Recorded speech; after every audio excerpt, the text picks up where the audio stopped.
with their Lord. So one of the strict rules in the Black Unity Conference Universal is no spiritual gangbanging. As we know historically, spiritual gangbanging is only the tactic of El Shaitan to divide us.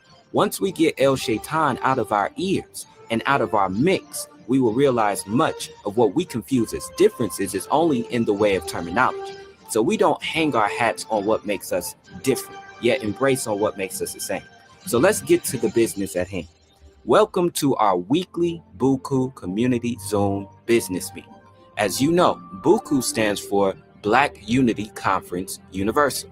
This is our weekly business meeting where we come together and share ideas, strategies, and steps towards actual business establishment in our communities. So today, we have the superstars of our community on the line, and we honor them for giving us their time today to share some steps that we can take to establish business for our family, community, and nation. One of the titles of our BUCU team organization is the Black Family Business Network, as we understand that all of God's creation should be recognized as one family, one community, and one nation. However, as we know, the devil and El Shaitan have been busy dividing people. So the Black Family Business Network is just one of the wings under the Black Unity Conference Universal to help our people establish business, specifically on how to get a business license, bonding and insurance, how to get a seller's permit, how to incorporate our ideas, how to get copyrights and trademarks, how to get government contracts, how to manufacture and market our ideas, and how to use networking to accelerate the promotion of our ideas. So without further ado, family, let's get to business at hand.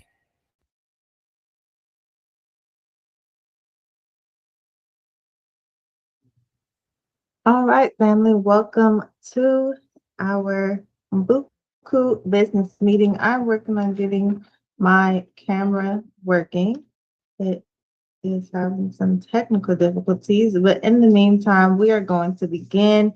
Welcome, everyone, to Black Unity Conference Universal. This is our weekly business meeting where we come together to discuss, support one another, share tips and resources, and have thought-provoking discussions on things happening in our community, all based on our 12 jewels of life, which are knowledge, wisdom, understanding, freedom, justice, inequality, love, peace, and happiness, and food, clothing, and shelter. So what we want to do is, of course, start first with reports from everyone on the line on how you heard about BUCU, on the work that you do in the community, on how we all can support you in the work that you do in the community, and anything else that you want to share. And then later we'll look at some clips of a few things going on in our community at broad, so nationally, locally, globally, and discuss how those events relate to our jewel of the month. This month, our jewel is equality. And so we want to talk about how equality relates to the work that we do and how the work that we do relates to equality. We define equality as the fair distribution of information and resources that sustain life. And this is something that all communities deserve, that our community has historically been hindered from having this type of access to equality, for information, for resources, for the sustenance of our lives. And we are experts in that field. And so what we want to do is invite everyone to share with us what you do and how what you do relates to equality. And then we'll, have more discussions later. So first, I know our sister Shahida is on the line and she invited a few guests. Sister Shahida, if you are available, if you want to share with us, first and foremost, an update on how this week has been for you, the work that you've been blessed to accomplish, how all of us online can support you, and then you can introduce the guests that you invited so that we can hear about the work that they do in the community and how we can support them as well. So we'll pass the line to Sister Shahida. Yes, salam alaikum. Wa alaikum salam. Yes, greetings, family. Yeah, this week has been very productive. We have a few things going on. Gonna meet up with a brother by the name of Adonis. He's with this culture center that's in Oakland. And they on Sundays they give out groceries and things like that. And collabing. We're going to be collabing with them, Okay. with the Alkaline family, and then also, of course, evolving generations with a different project. And we're now on. He said he's going to collab with me on a hub and things like that, and not only just for our for of course for BUCU use too, and whoever else we know in the community that might want to come together. And Yeah. we're working also with them and with the different FOI and different members of the Nation of Islam with a trailer. We already got the trailer and the brother. At first, I was trying to meet up with see who was in a nearby organization that was near Gary.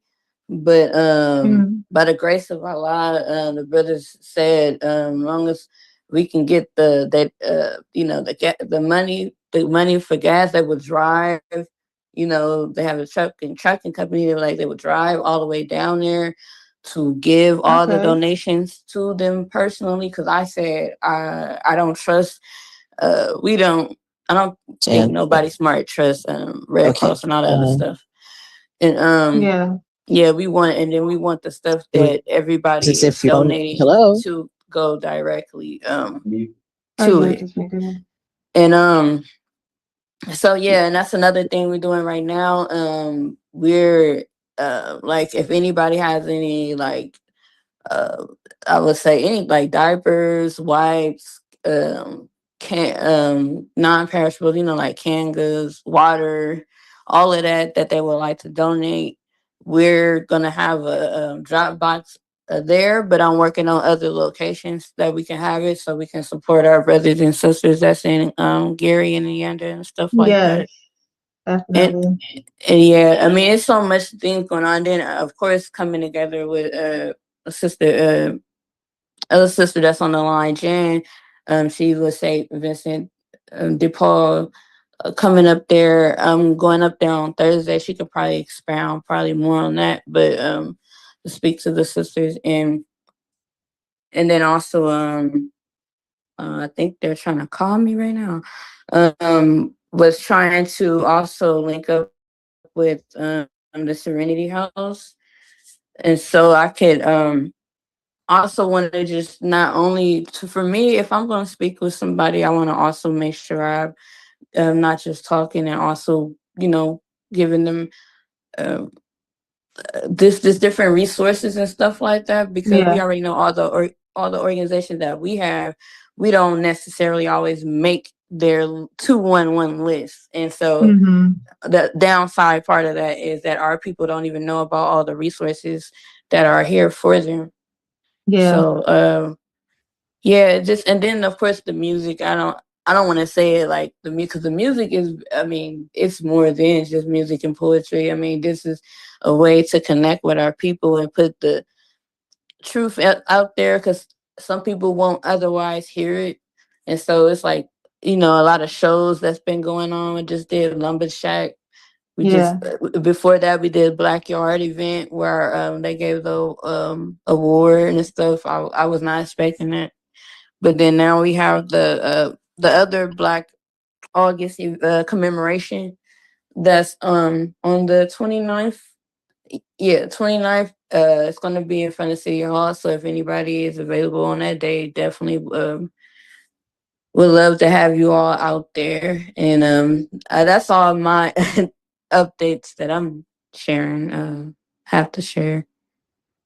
Yes, And ma'am. Yes. yes. Excellent. That sounds really great. So you guys are gonna be putting a drop box for donations for Gary, Indiana, throughout the day.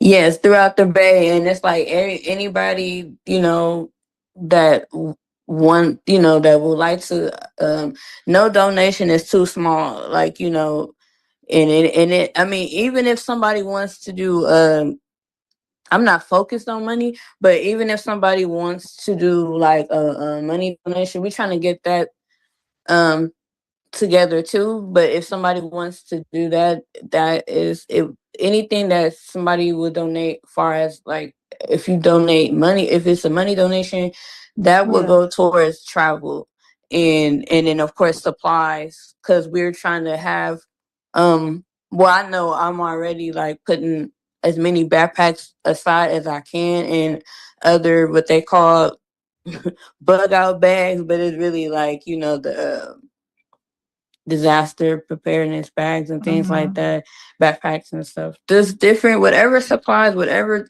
anybody would like to donate. Nothing is too small. But yeah, we going throughout the bay because we got a whole trailer that we can fill. So if it's Yeah. somebody saying they want to do donations, anybody that has an organization that, you know, they trying to get, because there's some people that's trying to get rid of stuff. You can y'all can point them this way. Mhm. Because we're going to send everything down there. They really need a lot of water because they're trying to tell them to boil water and all this different things. But how you going to boil water if you ain't got no electricity? So, but Yeah. yeah. Yeah, that's crazy. That's crazy the way that they have that going on. We're going to talk about more about Gary, Indiana and what's going on there, a little bit on the history of Gary, Indiana later on today because it relates directly to our jewel of equality. But yes, let's get Sister Shahida, if you can introduce your guests and share so that they can share with us what they do in the community, that will be great. And then we can continue. Hey, yes, ma'am. I don't know if Jan is available to speak, but if you are, I feel like Jan could probably do it her intro better than I can, but she is. She said she's trying to fix her mic right now. She's on Okay. mute. But she's also a community pillar. I know they do a lot with. Well, also giving out like, you know, like I said, the diapers and all that stuff, and not only diapers, but of course, you know, helping the people who are homeless and just different resources. And I know she can explain that better if she can get off the. You know how to unmute if on the computer? I think she's on. I don't know if she's on a PC. Um, Okay. do you have to tap the screen if it's a PC? I forgot how to unmute on there. Yeah, I think she's unmuted now. Oh yeah, you're unmuted now.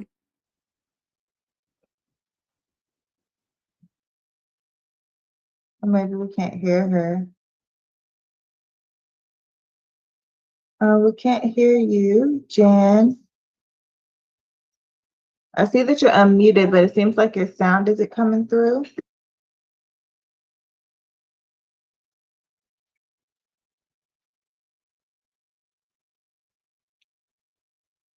Okay. All right. You could probably go to Carol.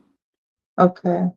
All right, so we're gonna let Jan prayerfully her sound come through and we're able to hear from our sister today. But in the meantime, I see our sister Carol Eliscar. I pray I say your last name correctly.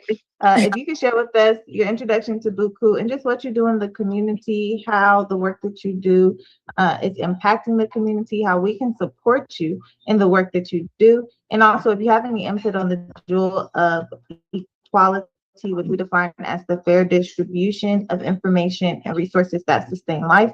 I know that all of us work to ensure that we are giving access to our people in our community. And so I'm sure that the work that you do fits and aligns with equality as well. So if you can share those things with us, we'll pass you the line, Sister Carol. Oh, well, thank you for that. Hello, everyone. Thank you, Shahida, for inviting us as well. Of course. So my name is Carol. I am a financial educator for Youth Bar. Youth Bar holds four pillars, excuse me. They're also a nonprofit organization, which is a safe haven out in Brooklyn. I'm sorry, I'm thinking I'm in New York for a second. Out in Oakland. Oh gosh.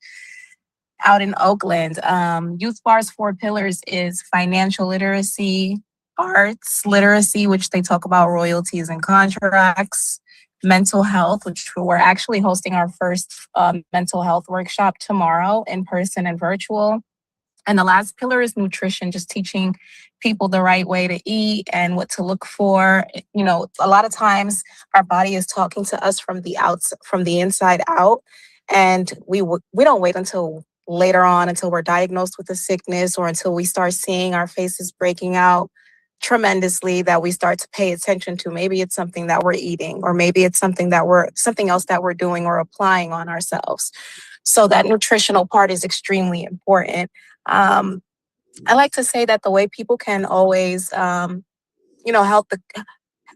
not really so much, but help us. But I would say just being more involved in what we do in the community is just by volunteering your services, and two, by providing materialistic donations like notebooks for our financial literacy and royalties class, arts class. So that way people are able to take vital notes on this and things like that. But we host our workshop at 2811 Adeline Street over in Oakland. And again, these are free workshops, free game for the community to help with generational wealth, to help with financial stability in terms of budget planning, college planning, help with retirement planning, because a lot of times people have certain retirement accounts, but they're not really aware of how it works or the other opportunities that are available to the community at the time, especially for the youth. There's a lot of funding available. So I know I'm ranting here, but I'm trying to get all the information out as quickly as possible. So we just hosted a financial literacy workshop on August 23rd. Our next one would be August 30th. So again, this is free workshops. You ladies are more than welcome to come to the workshop. If you have a friend, bring your kids with you, as well as we'll be teaching the youth this as well. If you guys have any questions, feel free to ask. And thank you for providing us this platform. Thank you. That sounds excellent. Okay, I just.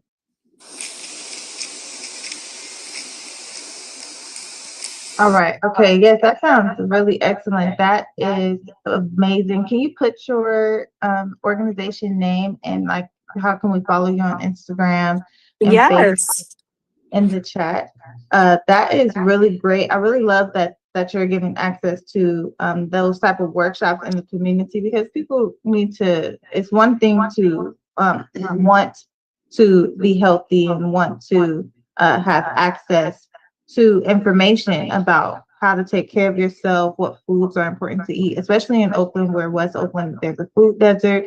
It's really difficult for our people to go and shop at places that provide healthy food when there's no grocery store locally, and they have to go to the Dollar Tree or the local corner store to get their groceries. And so those type of workshops are very, very important, and we would love to attend whenever we are there in town. Camera is just not trying to. Thank you for that. I would love to see you guys there, especially for our last pillar that we're going to be hosting, the nutritional component. Like you said, a lot of times those resources aren't available for the community, or sometimes they are and just the community doesn't know where to look. So being able to provide those resources to the community, showing them how to pair it, their foods, and also how to grow it is vital. So thank you for that. Yeah, that's amazing. So you all have workshops about how to grow the food also. Yes, correct. So I'm from New York. So in New York, I'm like renting in a big high-rise building. But here in California, Miss Porter has a huge backyard. And so we've been implementing growing our foods, learning how to grow our foods, how to pair it properly, because we're in a state where, I don't know if you guys are aware, but this economy is trying to get rid of seeds. We're going seedless here with our fruits, with our vegetables, and that's becoming a huge problem. Because once they control the food, they control us, they control our minds, our moods, everything. And so we want to still be able to implement that in our community, how important it is just to start something small. Maybe it can be in your apartment, it can be in your backyard, but just starting small with what you use every day. Yeah.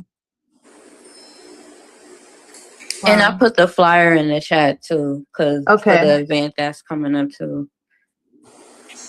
Yes, thank you for that. That's our mental health event. That's actually tomorrow. I would advise ladies to come. It's going to be amazing. We're going to be talking about just a reset. A lot of times we're constantly working and feeling burned out. And we need to learn how to be able to still push forward and still get things done. So that reset room is going to be amazing. Okay. Will you guys be online also? Because I'm not in town. Yes, we will. We will have it on Zoom as well. I'll drop it in the chat as well. Okay. Great. Yes, that is great. That really, those things are so important, especially in today's time. There's a lot going on. The stress levels are high and mental health disturbances are rampant. So it's really important, especially with what we're seeing on the day-to-day basis in the United States. And that's equality. That's definitely the definition of equality: access to have those resources, to have those spaces, to be able to clear the mind. So important. Thank you, Sister Carol. Yes, answer demise.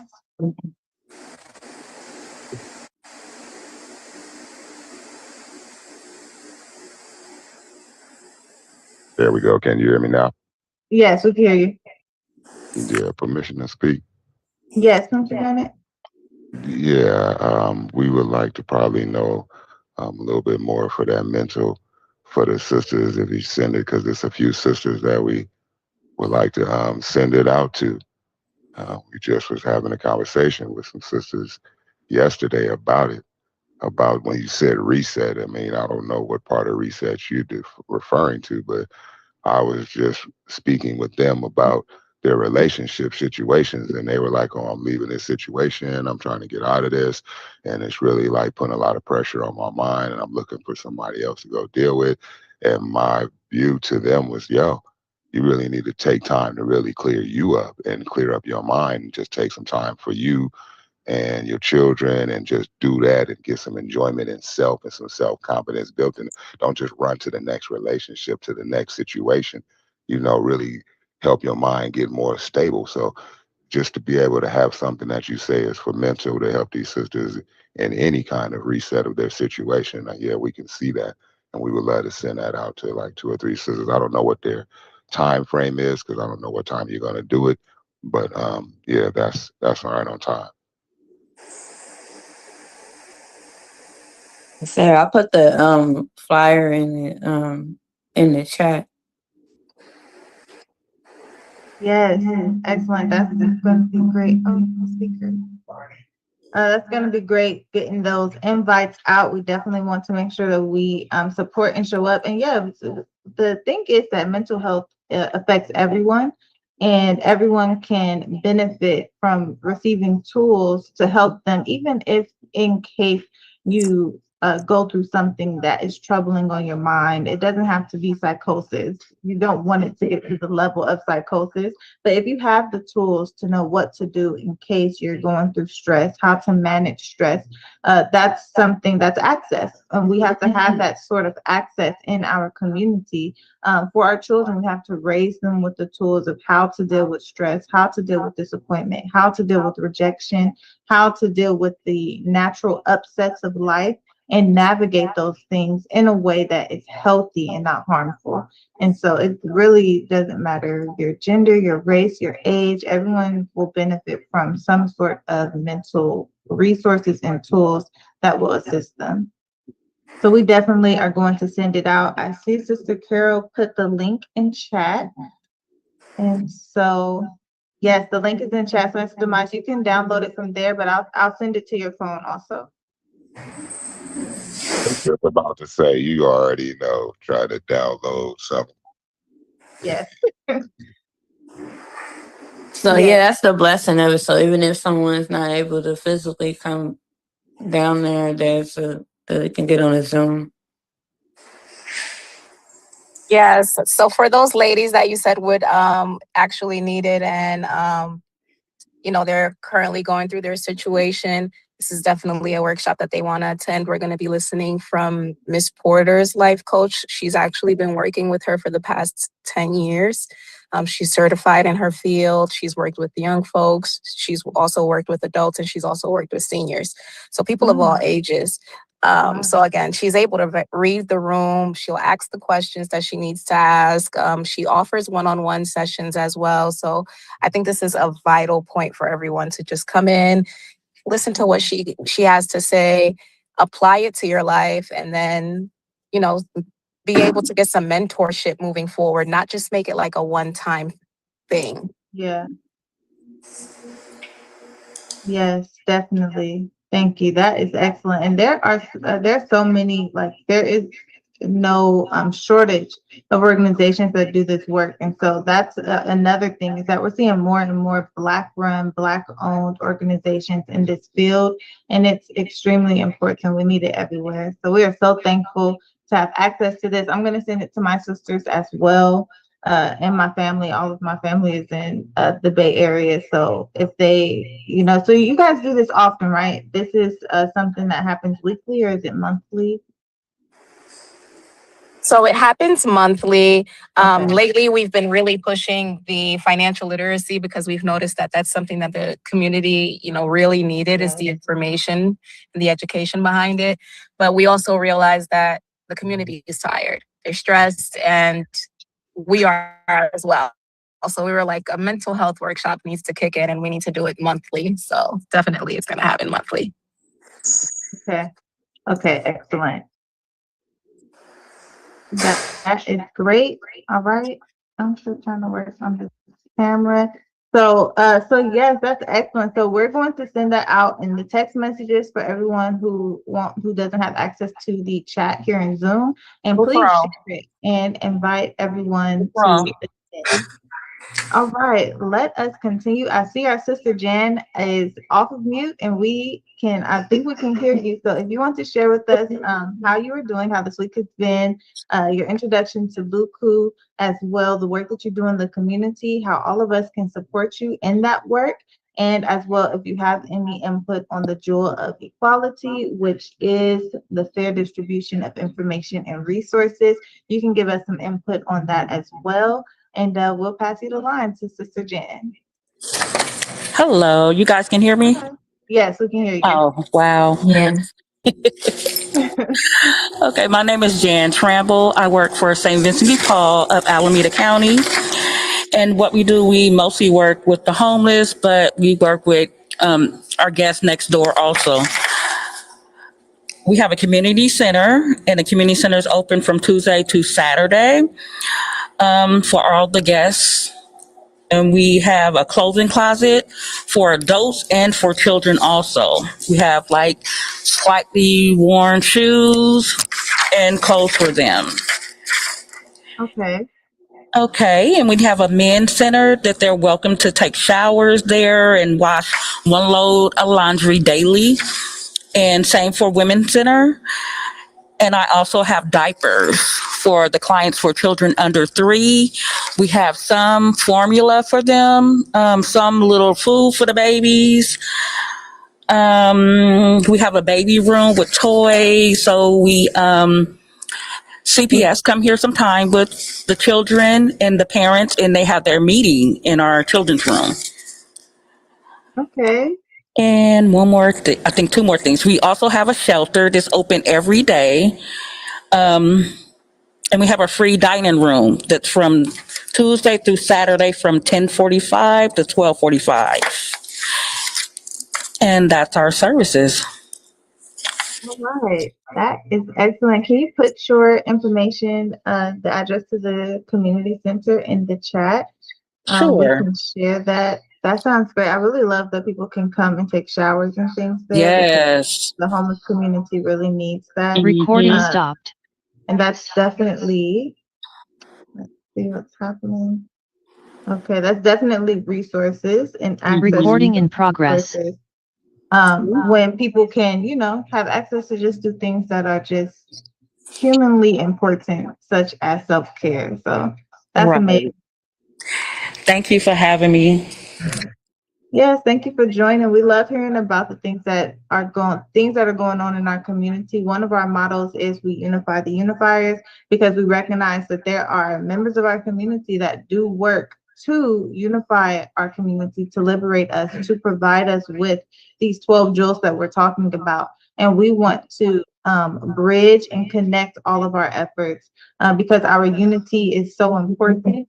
So when we are alone, we can make much, much progress, but together our progress is just insurmountable. And so we want to unify all of our efforts. We are having an event at EOYDC, East Oakland Youth Development Center, on February 6th of 2027, so plenty of time. We would love to invite all of you out to join us at that event. I'll send to Sister Shahida some of the forms that you can fill out to be a partner, a sponsor, or to host a workshop. We're giving people who want to sign up access to have a 1-hour workshop at the event to, do a portion of your work there at our event as well, and invite them back to what you do throughout the year. And we want to support you, and also just so that we can unify and show the world that our community can unify regardless of where you are, regardless of your religious background. On our board here at BUCU, we have our family. My family is Muslim. Sister Shahida is Muslim. We have Christian board members. We have nationalist board members, Hebrew Israelite members. And that is the essence of who we are, is unity, because we are Black, because we love one another, and because we actually have more in common than not. And so we would love for you all to join us at EOYDC February the 6th of 2027, and we'll send you all of the information in regards to that. And just support one another throughout the year. Everyone is doing something. Oakland is an amazing place, an amazing place. There's always something going on, and I think that our community should know that every weekend you can go here, you can go there. There's no shortage of good, righteous, safe activities for people to do. Get more youth involved, and just show that our community can be self-sufficient, most importantly. So thank you, Sister Jan, for that information. You're And welcome. let us continue. We have more members on the line. I see our Sister Francine here with us on the line. Sister Francine, if you can share with us how this week has been, the progress that you've made, and the work that you do in the community, how all of us can support you in your efforts, and your input on the jewel of equality, which is the fair distribution of information and resources that sustain life. If you can share that with us, we'll pass the line to Sister Francine. Let me see if she is ready for this.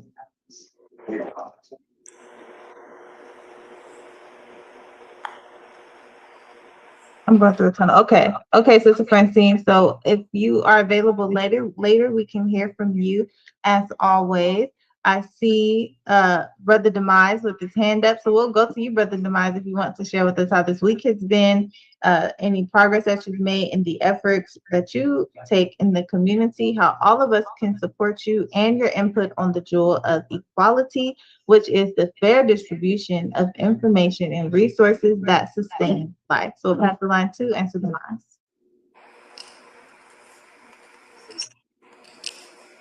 Spam. So, well, we working with the security situation. So, we already know it's that part, other than the website, and to just, I think the business cards already been getting done. So we like at the end of the process, we walking out the door with all the products to go out and distribute them to the world. And Okay. so that's kind of the mission that we own as far as security company goes. We're gonna have a meeting this week so we can sit down and discuss the contracts, and then go out and try to get contracts signed so that we'll be able to put brothers and sisters to work and be able to help fund other projects and stuff as we move forward with the security company.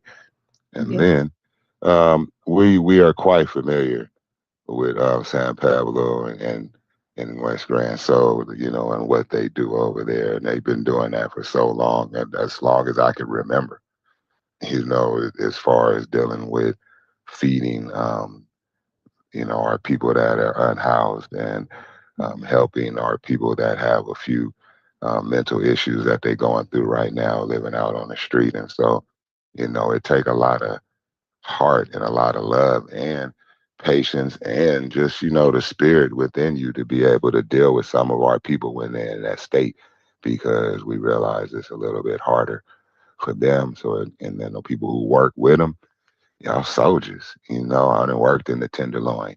I lived on 32nd and West for years and years and years. And so um, we're quite familiar with West Oakland, Ghost Town, and dealing with all that over there. So we kind of Yeah. know. Um, you, I don't know how long you've been there, but in Africa, we didn't actually came down there with the city, working with the city when we was dealing with crisis response and working with the youth with the city. Um, and been through there talking with the brothers that cook there at some point. Just talking with them, yeah, and all that, and just we actually then sat down and had lunch there with the people once or twice. So yeah, and it's a beautiful thing to be able to deal with that part of the world and a lot of what we need. And that's a part of the equality too, to be able to have some kind of people who are going to help you no matter what. Because a lot of times we get so far down and we have these little things going that we dealing with our own issues, our own anger issues, our own sadness issues, our own, vacant issues that our mind isn't connecting to other people. And so on, we need to be able to eat and need to be able to clean ourselves or have some place to be able to use restrooms. It's just common things that you need as a person to be Yeah. able to wash up, to be able to actually go somewhere and have a bathroom, to be able to use a bathroom, and to be able to get some water or something like that throughout some point in the day. Um, just seems like a natural to us. We almost don't consider these things as a situation. When we talk about equality and we see people out here that are unhoused and living out here, we Yeah. don't really think about the natural things that we just do when we go in our house. We got to use the bathroom. We run in the house. We run home. Oh, ooh, ooh, ooh, we get in that. Man, close the door. You sit there, got a little paper, some little newspaper, little book or something. You trying, and when you don't got a house and you out there and you trying to find a bathroom, it's a situation. And then trying to wash up and have a shower is a whole situation.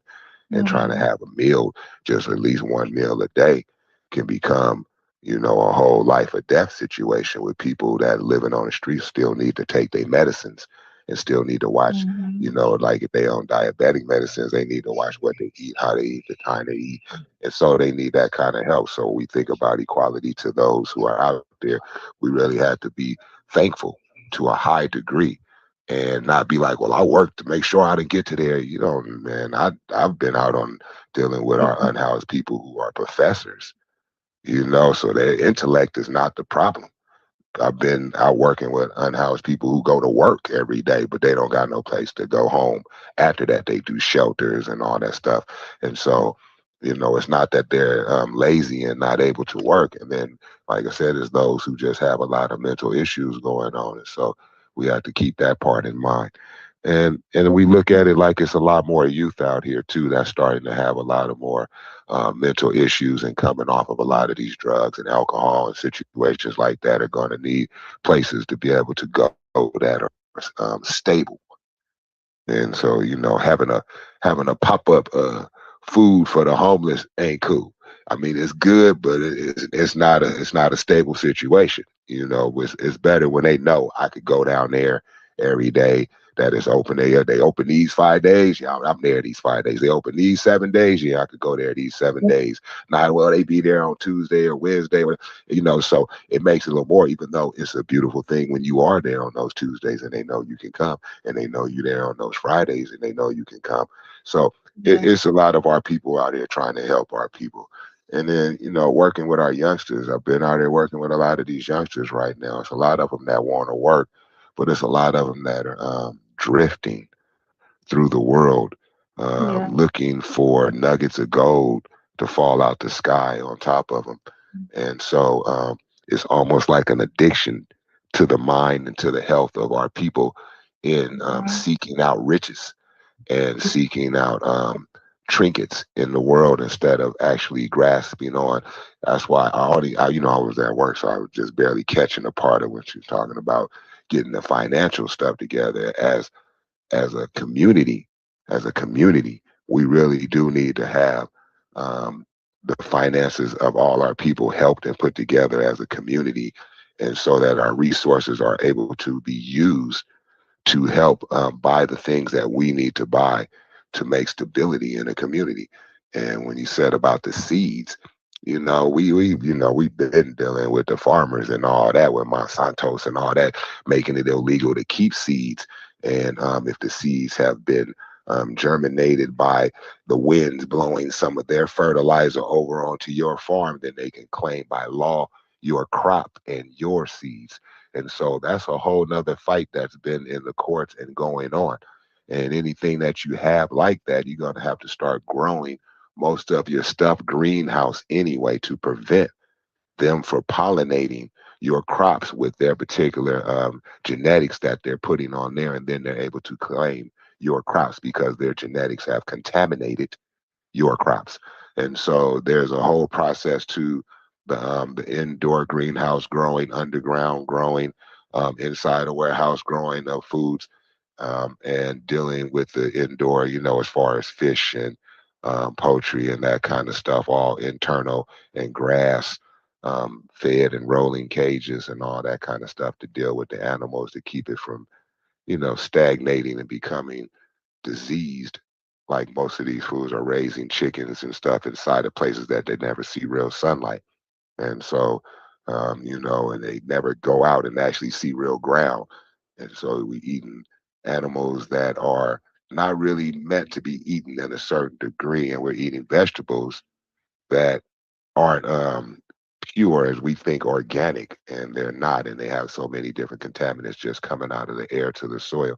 But that's a whole nother long different discussion. We won't go into that. We'll just keep going over it and leave it alone. But we appreciate, the moment to be able to speak, especially for equality, because I want to work with a lot of these young brothers to be able to really show them that there's a balance with the man and the woman, the male and the female, the sisters and the brothers, the kings and the queens.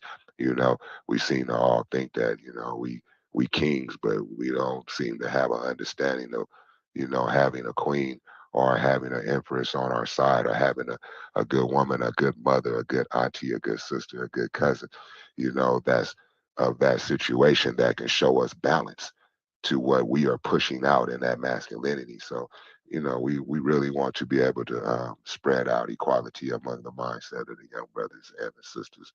Sajah Lahu.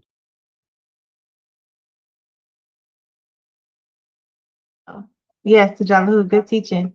Yes, that is exactly right. I know Sister Miss Lady told us about those Monsanto and Briars, I believe, bought Monsanto. But what Monsanto did was pretty diabolical.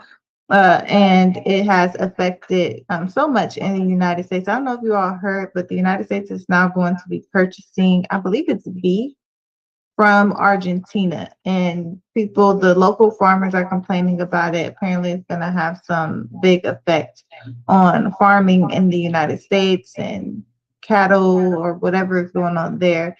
But we can see that a lot of the policies being set in place by Donald Trump and by those who, their bottom line is a dollar and not really the benefit and the health of the citizens of the United States. And so we can see Monsanto having poisonous seeds and poisoning our community with those seeds and spraying poisonous things in the air. That is because they only care mostly about themselves and about their pockets.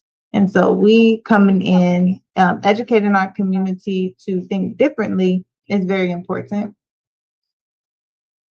So thank you, Auntie Demise, for that input. That is just very excellent. And yeah, a lot of people think that the homeless community is people see the homeless community as a lower class, lower than the low class, poor class of people. However, a lot of homeless people have jobs. A lot of homeless people are suffering mentally, but they're not dumb, like Auntie Demise said. They're literally people. And there's this sentiment in the United States that when you see someone lower that you think is lesser than you, then you begin to take away their humanity, or what we're calling humanity. You begin to dehumanize that person. And then you can justify to yourself their mistreatment, their murder, their slavery, etc. And that's the way in America. That's America's foundation.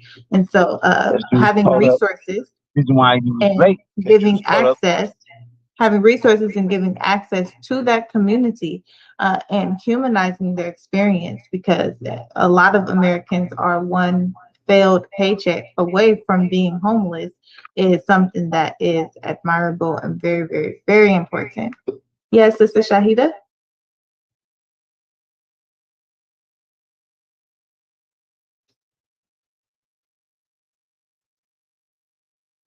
My bad. I apologize. Oh no, I was just gonna. I didn't want to stop anything. I was just bearing witness to what you were saying. Is true. Like their conditioning, like whether people understand it or not, I mean, the so-called powers that be, they're conditioning everyone to look at. We already know how they like to do the divide and conquer, but they heavy on the economic part, trying to get the eyes off of them, and then want to make you feel like you equal at the table. So when you see your fallen brother or sister, you Yeah. not even being like yourself, you turn into them and laugh, and not Mhm. understand that your brother and sister is falling victim to this devil's plan. If anything, it should make you a person more upset, not make them want to look down at somebody, because Yeah. serving the community of our sisters and brothers who are unhoused, and even have been in these situations before you. I know that it's people that not even everybody even have a mental illness going on. It'd be like Right. it's like if you it's the cost of living's been jacked up so high. It's like people are, having, it's just tough, and then people can't. But it's like these smoky mirrors making people just lose the reality of knowing that, and then like you said, people start looking at others, instead of trying to help people up, because everybody fall. It might not be the same way. Somebody might trip Yeah. and catch that. Allah bless them to keep walking. Somebody might actually fall. A good Samaritan, a normal person would want to help pick the person up, but then it's like it's jacking it up, messing it up so bad that people will look down, not to help, but just look down and Yeah. keep walking. But yeah, I just wanted to say that the police did the same thing with Jose, with one of the brothers, Jose, who was part of the unhoused community, and the brother, they finally released that camera, and if I mean that footage. If anybody ever seen it, I don't know if y'all seen it online or not, but if y'all seen it, y'all can see he clearly was walking backwards with the sticks that he had in his hand. He was not walking towards the police, and then the police came through another angle, and he still walked. He got out of there. He wasn't Mm. even in their way, and they still shot him down. And so, but they try to condition people to not think nothing of him because he was unhoused and things like that. But he in fact did have a mental illness, and he was not jumping at them. None of Yeah. that. They came him messing with him. He was not no threat to nobody. It was just, yeah. But that's a whole nother story. Yeah.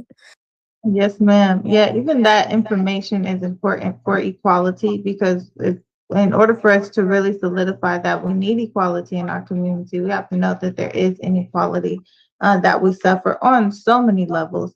And that doesn't take away personal responsibility for us to hold people in our community accountable for the things that they do. But we have to acknowledge when the system is against us.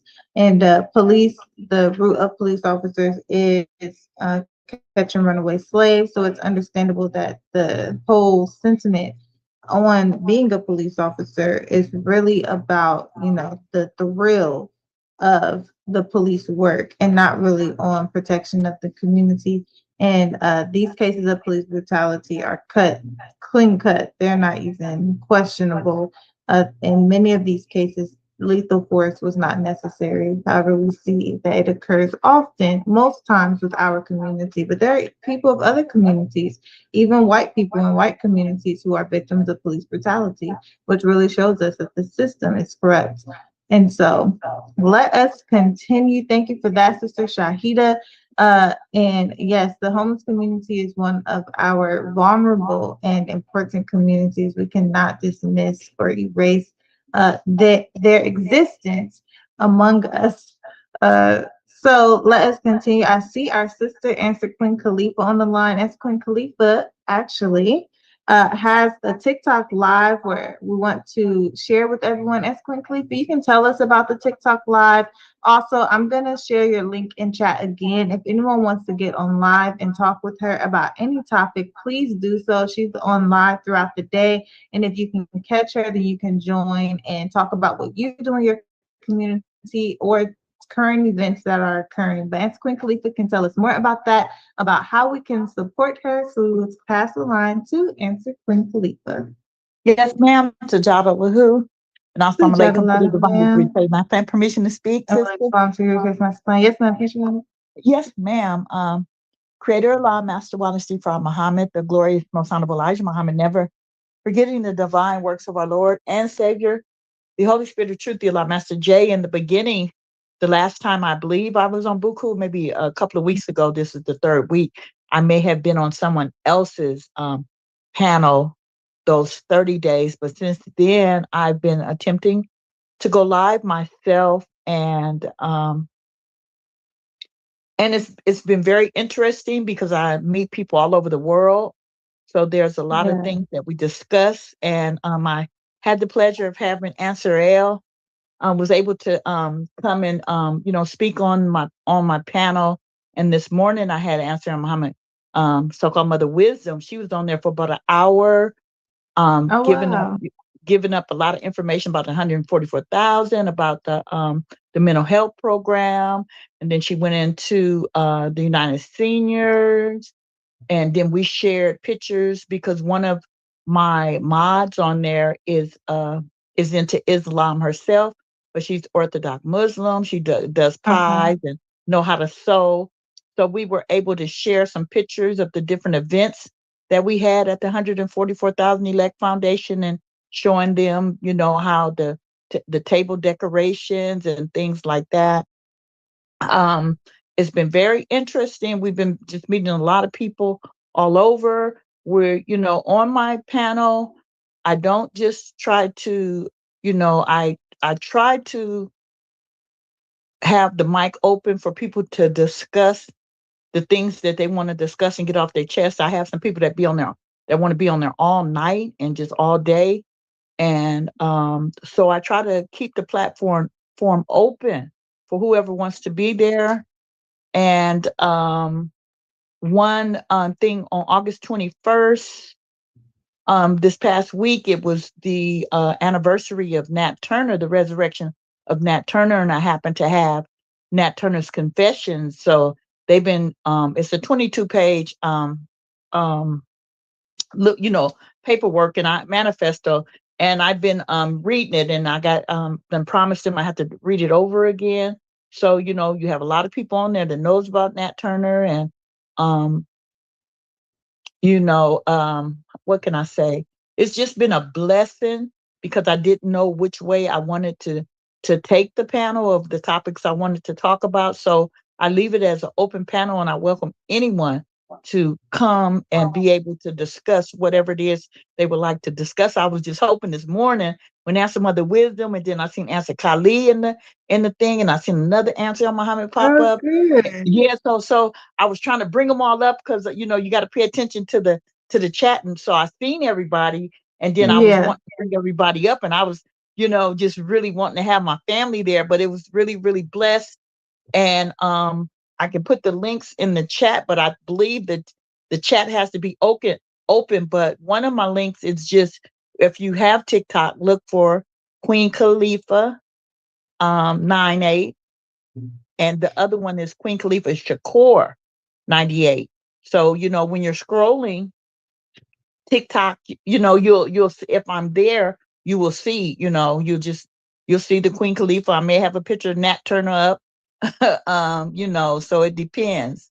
So, but if you look for the name, you could find me under Queen Khalifa 98 or Queen Khalifa Shakur 98 on both of my links that I have on there.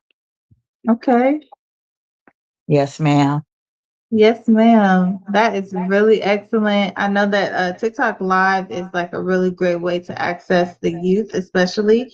But Right. it's really great to have conversations with people, like you said, around the world, especially on topics that are impacting, nationally impacting topics and globally impacting topics, and to get other perspectives. And so we would love to join. I put the link in chat, and everyone Okay. can join. Follow Answer Queen Khalifa on TikTok and join whenever you have time. Thank you. Yes, ma'am. Thank you, Answer Mother Queen Khalifa. Yes, ma'am. All right.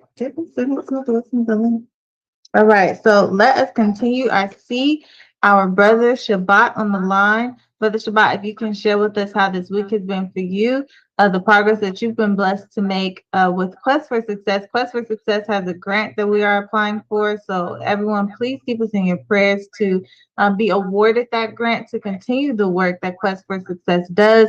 Brother Shabbat, you can tell everyone online more about Quest for Success and the work that you do, and also how we all can support you in your efforts and your input on this month's jewel, which is equality.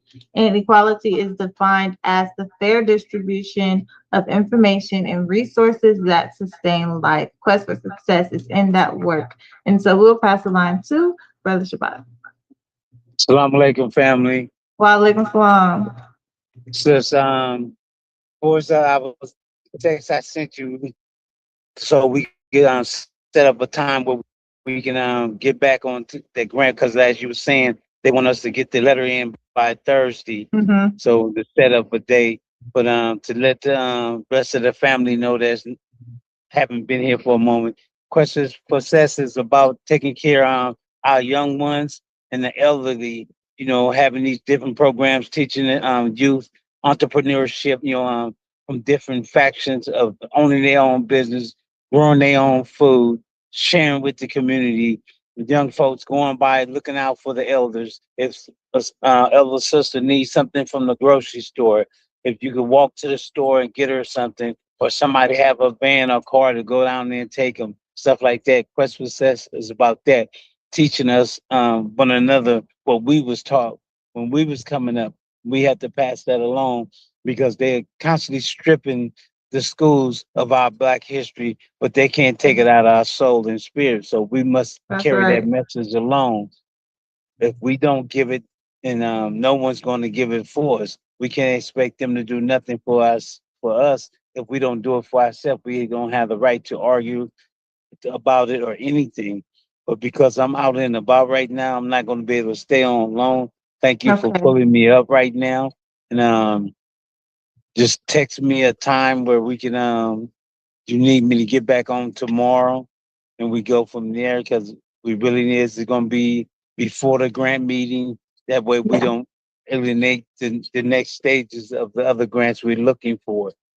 We just Mm-hmm. need to do that, and like you say, everyone keep us in the blessings to get this grant, because this is just only one that we're pushing for, and hopefully we can see how we achieve it can be utilized for the rest of the family could use the same route, because the Yeah. grant was pretty much open to the point where there's a couple of our organizations fits the suit that they wanted, but individuals haven't had the opportunity to be at the meetings, and it's kind of left them out a little bit.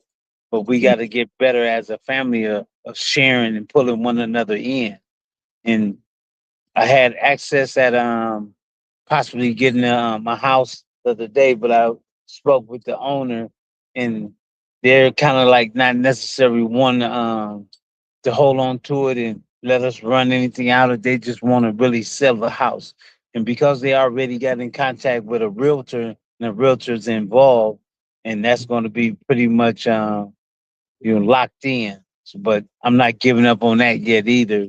You know, Yeah. which I don't like to give up on anything. So I'm gonna wait until they tell me for the third time, no, they don't want it. Because my thing was them signing it over to me and my business partner, and we go from there. We run it, transitioning out of it, nursing it, or whatever we're gonna do with kids, the young adults, or whatever the programs we was gonna run out of there, as well as the shop, because we was gonna have a little drift part in up front, selling goods and everything else.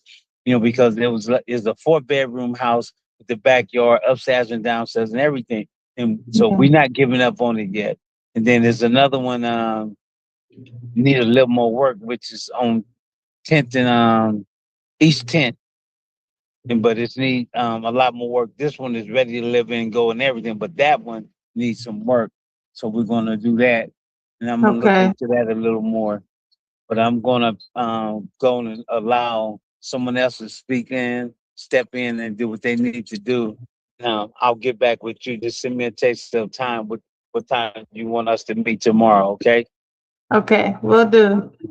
Justin. Salam alaikum to the rest of the family. Inshallah, we keep pushing as a Yes. family. Yes. Inshallah. Walaikum Thank salam. you. Alaikum salam. Yes. Oh, excuse me, that's Sister Africa there.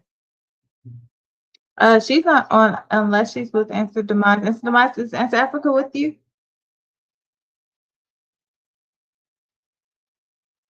Okay, I'll try to text her, get her message to her. She had uh trying to think of a young lady name, told me to let her know she had a grant thing for her or some.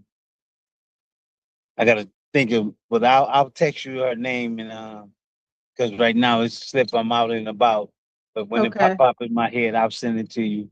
And for the Okay. rest of the family, until next time, inshallah, everybody keep pushing and stay in Allah's grace. Yes. Much love.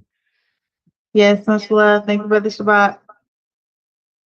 Excellent. Yes, Quest for Success is doing some really great things, and we do want to look into a building that our collaboration can rent for the work that we do. So, and Brother Shabbat is always looking at land funds, and us, doing for self.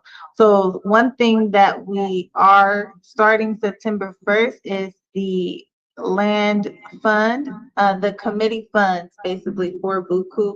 We're going to be sending out a form to everyone who wants to join, and you can donate. Select the committee that you want to donate to, and donate to us, and become a partner in some of the efforts that we have here at BUCU. There are organizations throughout the country that are doing some really great work. One organization is Repaired Nations, based right in Oakland, California.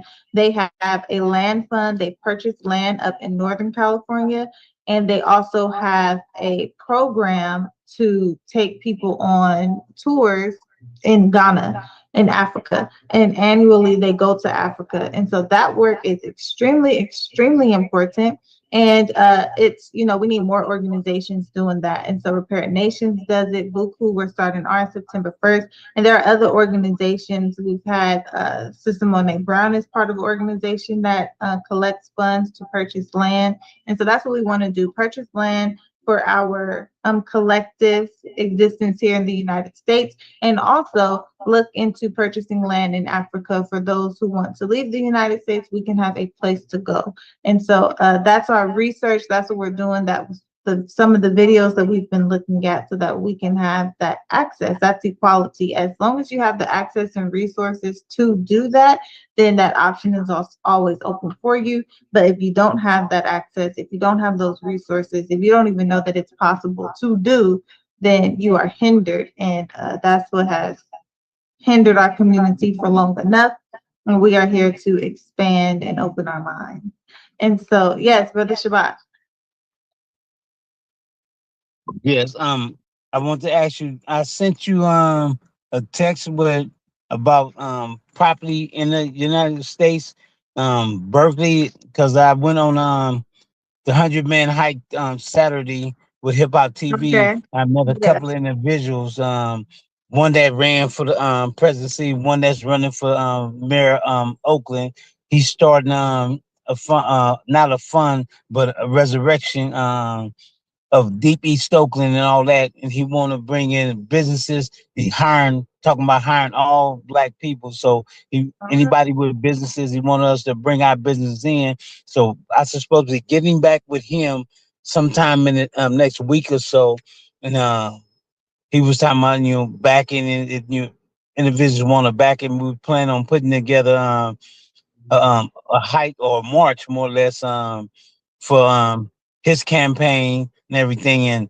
pushing and get our names on a list, on his list Okay. of businesses, organizations that going to be able to hire other peoples and the government funding, instead of just going to all these other peoples, he'd be able to allocate it towards the people that's already supporting not only him because they supporting him, but because they supporting the community, which we already doing.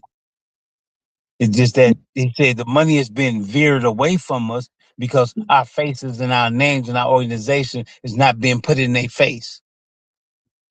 But it's by design.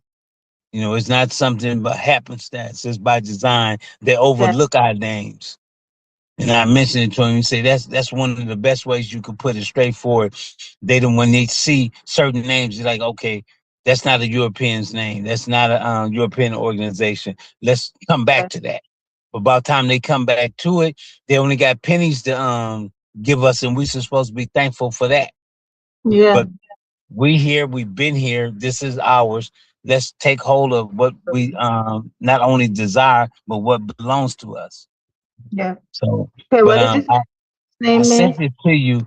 It's Oh, you did. where we need to get on a list where we will be sent in our email notification of what buildings, what property comes up for grant. And these are properties we don't even have to buy. We don't have to go to an auction or anything. We just let them know we want to rehab the buildings, and the federal government give us this property in the buildings. Okay. Is it one of the YouTube videos you sent me?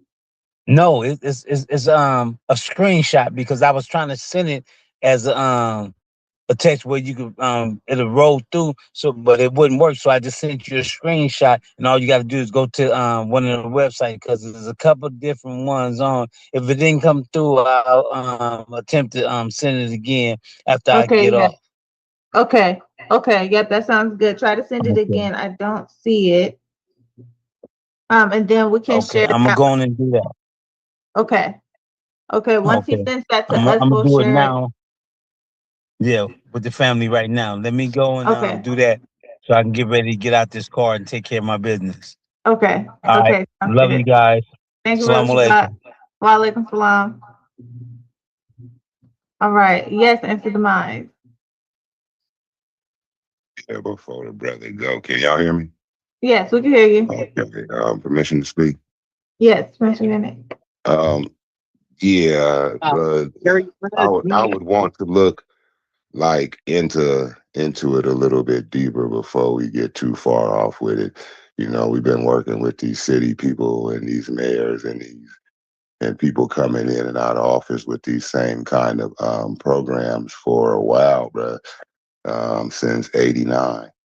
Um, yeah, let's sit down and talk about it, bro, before we get really just. I know Yes, it's a sir. trip. I know it's a trip, bro. When I say that, and I don't like to be negative, because I always want to have like a positive view on how things are going and what they should be. But we've been there and done a lot of this stuff before, where we've come in and tried to help people do certain stuff, and a lot of stuff they do is just really ride on your ideas and go from there and make junctions. So a lot of the stuff that you saying, we could just continue. BUCU is already halfway in process, but let's sit down and talk about it, bro. Let's really like put For a sure. cautionary move on that kind of stuff, and dealing with people outside of, with the city. Yeah, bro. Come on now. I would say, I don't usually just come on and be like, oh, bro, come on, bro. But yeah, I done been there, bro. The plans that the Yeah. city is doing right now, bro, is some stuff that me in Africa I won't just like we did, but we sat down with these people and did that same kind of thing. And that was in 2000, I think, 2000, 2004 or something. And now that's kind of like what you see going on in Oakland. They'll run you through the rig and all that, like it's cool. And then they tend to like to give the stuff and the ideas that you bring to them. Oh, we want to put this here and we want to put this there, right? And we got an idea to do this and do that. And they'll take that and give it to their partner from Walnut Creek. Yes. They're a developer, and the developer is going to come in and, they have the money they're going to redo the building. And, so it's really caution to all steps that are taken. Yes, sir. Sajala. Yes, And to your caution is much needed and respected, because if nobody show that we should have caution, we'll run off the cliff every time. So your caution is well accepted and acknowledged. Thank you for it. Yeah, for sure. That's why we have collaboration, because we have to access to our politicians and to our mayors and things like that, and we also have to be cautious. So we need both sides. We need someone to raise their hand over here and someone to raise their hand over there, because that's really, really important. But it's super important to be cautious, especially in the political world. The political world is similar to like if you were dealing with someone in Hollywood. You got to be cautious. You can't just willy-nilly make deals with these people and think that they are just genuine based on face value. You have to dig deeper, and you have to be cautious and cover yourselves and not get your hopes up too high, because you could be setting yourself up for a great letdown. So it's very important. Thank you for that, Demise. I see our beautiful Miss Lady on the line. Miss Lady, if you can share with us, how have you been? We haven't seen you in a little while, and also we know that you come to us with the survival tips and the healthcare tips, and we need all of those things. The jewel for this month is equality. So we're talking about the fair distribution of information and resources that sustain life. And that is the work that you do and what you share with us every time you're on the line. We have to have access to just the information and the resources, let alone learning how to implement those things. But our community has historically not had access to even the information. So please share with us what you can about the survival updates and your input on the jewel of equality. Well, greetings, everyone. And it's a pleasure to be on. Unfortunately for me, Tuesday is my busiest day of the week. And so finally today I was able to squeeze some time in for everybody. For those of you who do not have a paper and pencil, some of the things I say you might want to write down for preparedness. But before I get to that, I just would like to touch on where I watched Stefan Burns, geophysicist, where he studies the planets and space weather. And I would like to touch on some of the things that he mentioned today. He had a good 11-minute video, and I just real quick rewatched it and jotted down some notes that I would like to share. Just in general, we have just recently had a solar eclipse a couple weeks ago on August 12th. And in 2 days, on August 27th, we will have a lunar eclipse, and it will be visible, unlike the solar eclipse. So for those who are interested, our lunar eclipse will be in 2 evenings, and it will be cresting at about 9:12 p.m. our time, and it will be a blood red color. And with eclipses, they've gone back a few hundred years. It's something about the sun or the moon being covered, man gets beside itself.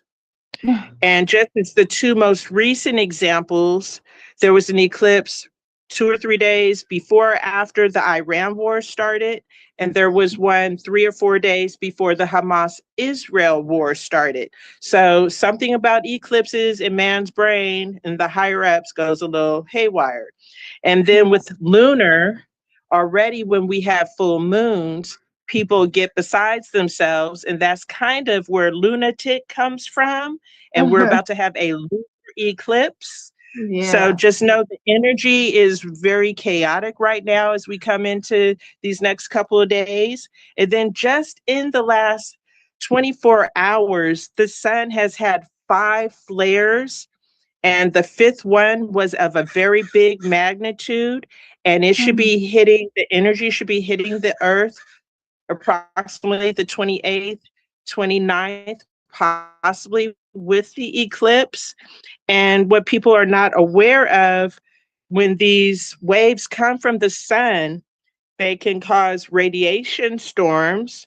And right now, the flux for that is 6 to 7 times above the value since the 21st in these last 4 days. So that I don't know exactly how it affects us, but the radiation is coming in.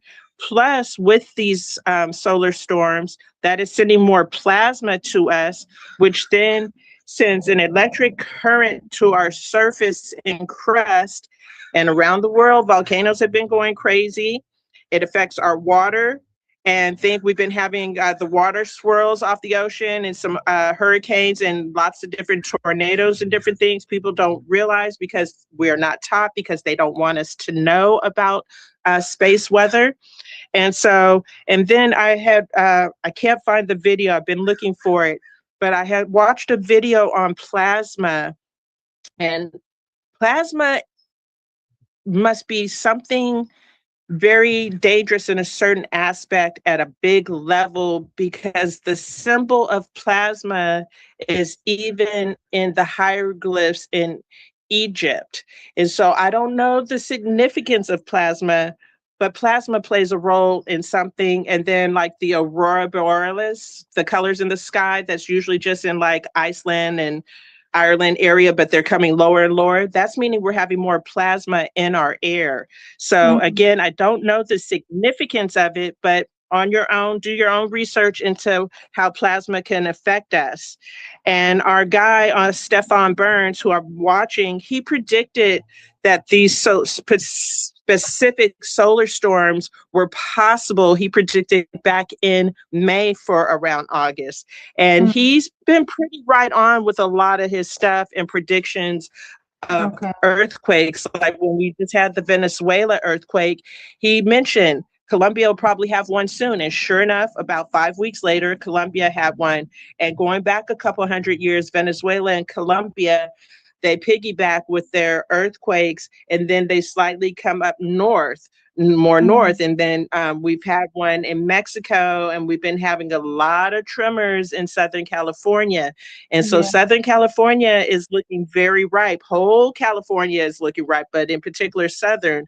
But still, you know, all these fault lines are connected, so one could trigger another. And I don't know how many of you guys were actually born for the '89 earthquake, but I had just got off work and I remember that. And power was out here in the Bay for a week.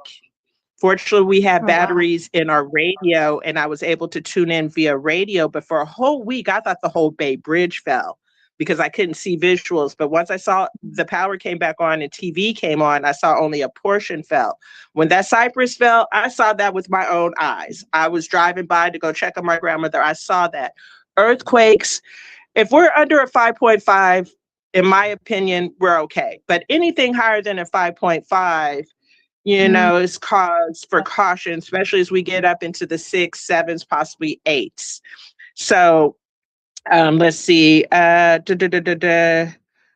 then also something about when the planet Mercury is in alignment with us, we tend to have more solar flares and radiation storms.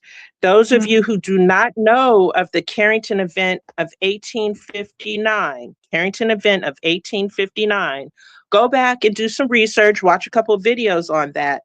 When the sun flared that year, it shut down the telegram system, and people who were sitting at the telegram actually got shocked. And even though they unplugged it, there was enough electricity flowing through the wires that it was still being active, but ultimately shut down. And everything nowadays is electric. So if we get a major Carrington event solar flare, we could be without power for more than a couple of weeks.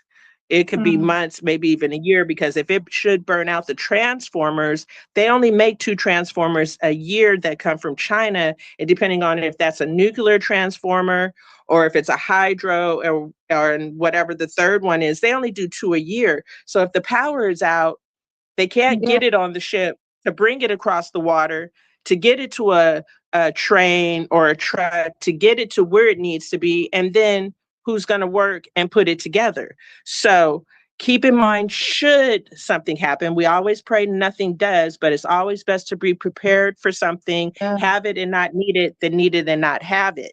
And then anything you buy, and should nothing happen, you bought it at a cheaper price. Because just since COVID, food has gone up 25 to 40%.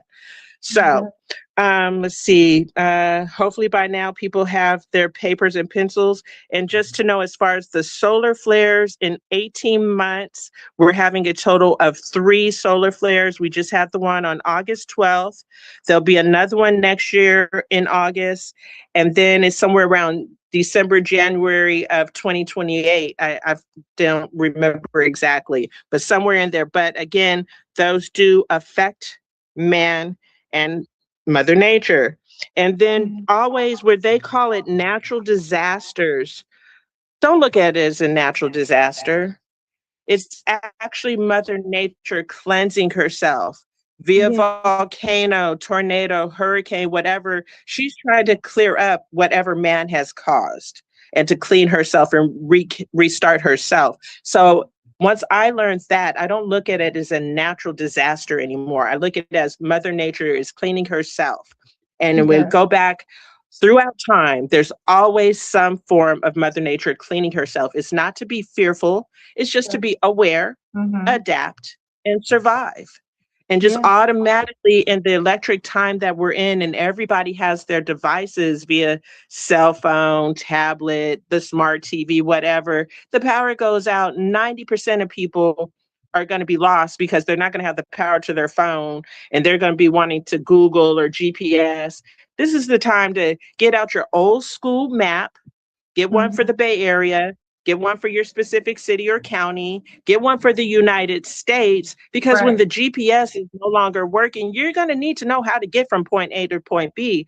Yes, you know, you may have your supplies in your house and you may want to hunker down in your house, but supposing that earthquake and you don't get outside and shut off your water valve or your power, the gas valve, leaking gas, your house going to blow up. You're going to have to go somewhere.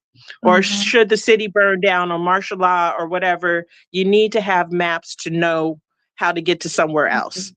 And so with that, you have your supplies at home, but always have a bug out bag with your main essentials, some water, more like energy bars than canned foods. If you have medicines, have your medicine. If you need your inhaler, whatever it is that you need, you know, if you have a vice of your cigarettes or something, you have your extra carton of cigarettes in that backpack or whatever is going to help you to get by. Have a to-go backpack. Now, if you have pets, cats, they'll be more resilient. You might let them outside than rather leaving them locked in the house. Your dog, get a pack that you could put on your dog, especially for those of you who have bigger dogs. The dog, if nothing else, can carry some food for itself. Because your dog is going to need some food too. And you're going to want the dog because the dog can hear and see things that we can't see, and they're the best alarm. So, you know, for those who have dogs. But anyways, the key thing is to have water and food. More water than food, because we can go only 3 days without water, but your body can go 3 weeks without food. We're not used to going a day or 2 without food, and 3 weeks sounds like a long time, but your body can do it. And the key thing is mind over matter. Where there's a will, there's a way. So as long as you have the skill in your mind to go out and find water, go find food, go find that, you'll be okay. The key thing is you'll need your mind. The brain is the strongest muscle in our bodies. Strengthen your mind. Weak minds are not going to make it. And if you have someone in your group with a weak mind that's going to trip out, indirectly, sometimes we got to leave people behind because we can't have that weak link in that chain. But anyways, water, gallon per person, gallon per person per day, minimal for drinking, cooking, hygiene. For your water, if you can, you want to get aqua tabs. Get the ones that kill the main three bacteria, Giardia, E. coli, and I always forget what the third bacteria is. But they have basic aqua tabs, and they have the ones that kill the basic viruses. So you want to have your aqua tabs. If possible, the pool shock hydro sodium chloride, something to that effect. It is the pool cleaner, and you need only 1/8 of a teaspoon per 55 gallons of water. So I haven't done the math to break it down to a gallon, but that could purify your water. Supposing you don't have any of this, if you have a clear plastic or glass bottle, you can get some water from anywhere. You don't, but we still want to be cautious. You set it in the sun for minimal 8 hours, and the sun can help purify it. If you have any copper cups or bowls or containers, copper purifies the water. Terracotta clay pots. If it has paint on it, it's not going to work. You want some non-painted terracotta clay pots. Those also can purify your water. Old school, having sand, gravel, some charcoal. Pull up some videos on how to make homemade charcoal if need be, on burning the wood to a certain level to be charcoal to clean your water. And if you have any kind of cotton or linen clothing, to also work as a layer. At this moment, I don't have the layers in the right order in my brain because I just jotted a couple of notes 10 minutes before I got on. But the key thing is to think about water, and being in the city. Pull up your maps, pull up your Google Maps while we have power. Look where your water sources are. Look to see where the creeks are, or if there's a lake, or anywheres where water happens to seep through the city. Because like for instance, in Berkeley, there's some creek that comes down from Tilden and it goes all the way to Aquatic Park, and certain properties have built around it or over it, but it'll still flow. Find where it flows. There's what's called desalination, a way to clean salt water. Now, I don't know the procedure on that, and that might be a chemical way, but they do have some where, like Israel, Saudi Arabia, UAE, and somewhere else they have, it's San Diego. They have big facilities that turn the salt water into drinking water. I don't know if there's a way we as individuals can do that. If you're as a group and you can come together and pull some finances together, find out how you can make clean water from the salt water. Okay. You want to have food. Food is important. Canned goods, if you can bug in, canned goods are great. If by chance you got to bug out, that's going to be heavy. That's where you want to have some dehydrated products, dry products, your energy bars, your granola bars. If you're at home, you can have the heavier stuff, but should you have to bug out, they have some high protein energy bars that give you your daily calories within one bar.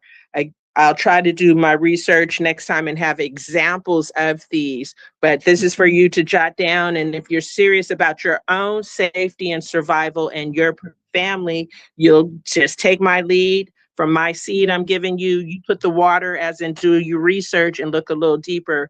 I'll try to do the footwork, but the time for different things, we're looking right for an earthquake. And this is the time of year we have earthquakes too. During the Indian summer, usually school starts back and it gets hot and we tend to shake. But think about your canned goods, your dehydrated stuff, powdered milk, powdered butter, powdered eggs.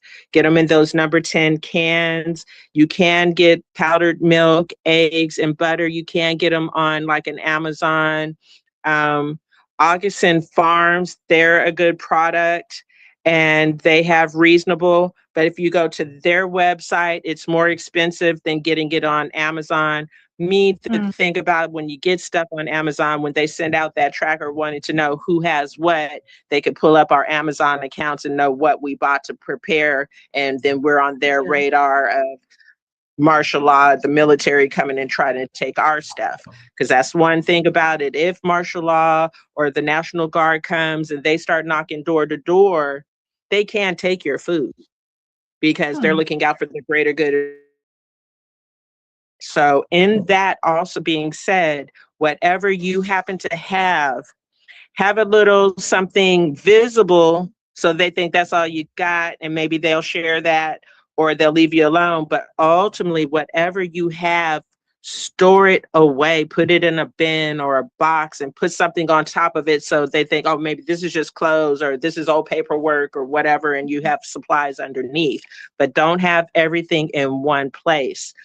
And then when you're buying your foods, don't buy those meals ready to eat from those companies that say, oh, buy our pre-made food for 25 years, this and that. I've heard through reviews, a lot of that stuff is nasty.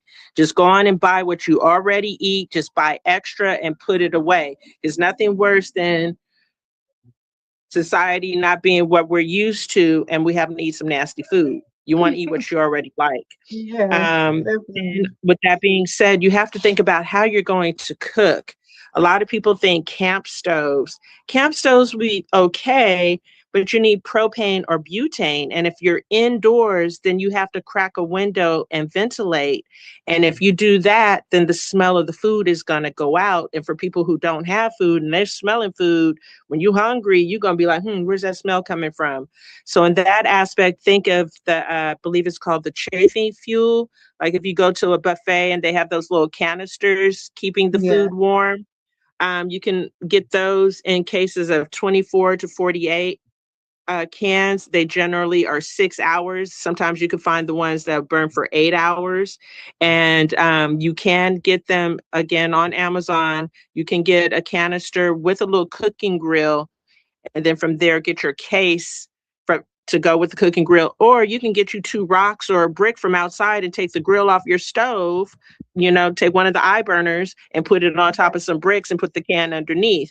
That's where skill comes in, because if you have the skill in your brain, you will find the tool, but you need to have the skill and think on what to do. And then if supposing the water is out, you got to think about keeping clean. That's where if you don't have enough water for washing up, baby wipes come in handy. For situations like that, you want stuff with no scent. Again, a person who doesn't have, our senses kick in. You can see further in the dark, you smell better, you hear better. So in that aspect, have extra deodorant and toothpaste or your baking soda. Baking soda you can stick on your armpits, baking soda you can brush your teeth, but you want stuff with no scent if there should be a collapse, because you don't want people smelling. And one person I was watching, they said, yeah, keep your body clean and a clean layer of clothes, but keep your outer jacket dirty and stinky, because that will throw people off the scent that you have a way to be clean. Think about a camp solar shower, 3 to 5 gallons. You put that out in the sun. That's a way to have a warm shower. You just wet you a rag, soap it up. Don't run the water from there. Soap up your body. Turn the water on just to rinse off. Use minimal water in a situation like that, but that's a way you can get a shower formed rather than trying to splash it on you and the soap not trying to come off. And you could hook it in your shower inside, or if you're outside, you could hook it to a tree. Think about if you need to do laundry, you get 3 5-gallon buckets. One of the buckets, you get a drill or you get your screwdriver and a hammer or something, and you make holes from the bottom half down and in the bottom, and you have a lid. Poke a hole in the lid and use a plunger, a clean plunger. And then the second bucket, you have soapy water. You put the clothes in the bucket with the holes and the plunger, put it in the soapy water, do the plunger up and down. That's your agitation motion. And then to do your spin cycle, you give it hold the handle, swing it back and forth, give it a light squeeze, all the objects of clothing, put it in the clean water, plunge it, get the soap out. If you have clothesline it. If not, do your shower bar and your closet bars over the doors. But there's a way to get clean, because cleanliness will then, if you're dirty, that's other bacteria and stuff that will make you sick. So you want to try as best as possible, stay clean. If you have rubbing alcohol, that's a way to clean your hands if need be. And of course, if you have a wound, but if you have that rubbing alcohol, 90% is better than 70%, but 70% could work. You can burn that. And that could be another fuel source for cooking. If you use, some people get a can and put a toilet paper roll inside that can and then pour the rubbing alcohol in so it burns slower. Or you can use cotton balls. Those can do, and then something about the Vaseline with cotton also. But you have to think about how you're going to cook the food you have. And for those who have cans, have 2 or 3 can openers. If you can find an old school metal can opener, that'll be better than these plastic things with a spring that'll come out. Like I have one in my kitchen right now, and I've been turning and it's seeming odd. And all of a sudden the handle just came off about 2 weeks ago in the spring, and I had to pop it back because right now I don't know where my good metal one is. But if you can't find a good metal one, have 2 or 3 plastic ones, because there's nothing worse than having some food that you can't open. Worst come to worst, you have a flathead screwdriver and a hammer or a rock, and you're gonna have to beat it open, but you want to be able to eat your food. But for and then if you have children and the power's out, you have to think about activities, books, coloring books, board games. How many of you 2000 and younger know about an actual board game, not on your phone? Get some board games and some cards. Get some chess and checkers. Those of you who don't know how to play chess, learn to play chess, learn strategy. That's a game of life. You sacrifice your pawns, but you got to protect your king and queen. Chess is a very strategic game of life. So learn chess if you don't know chess. Let's see.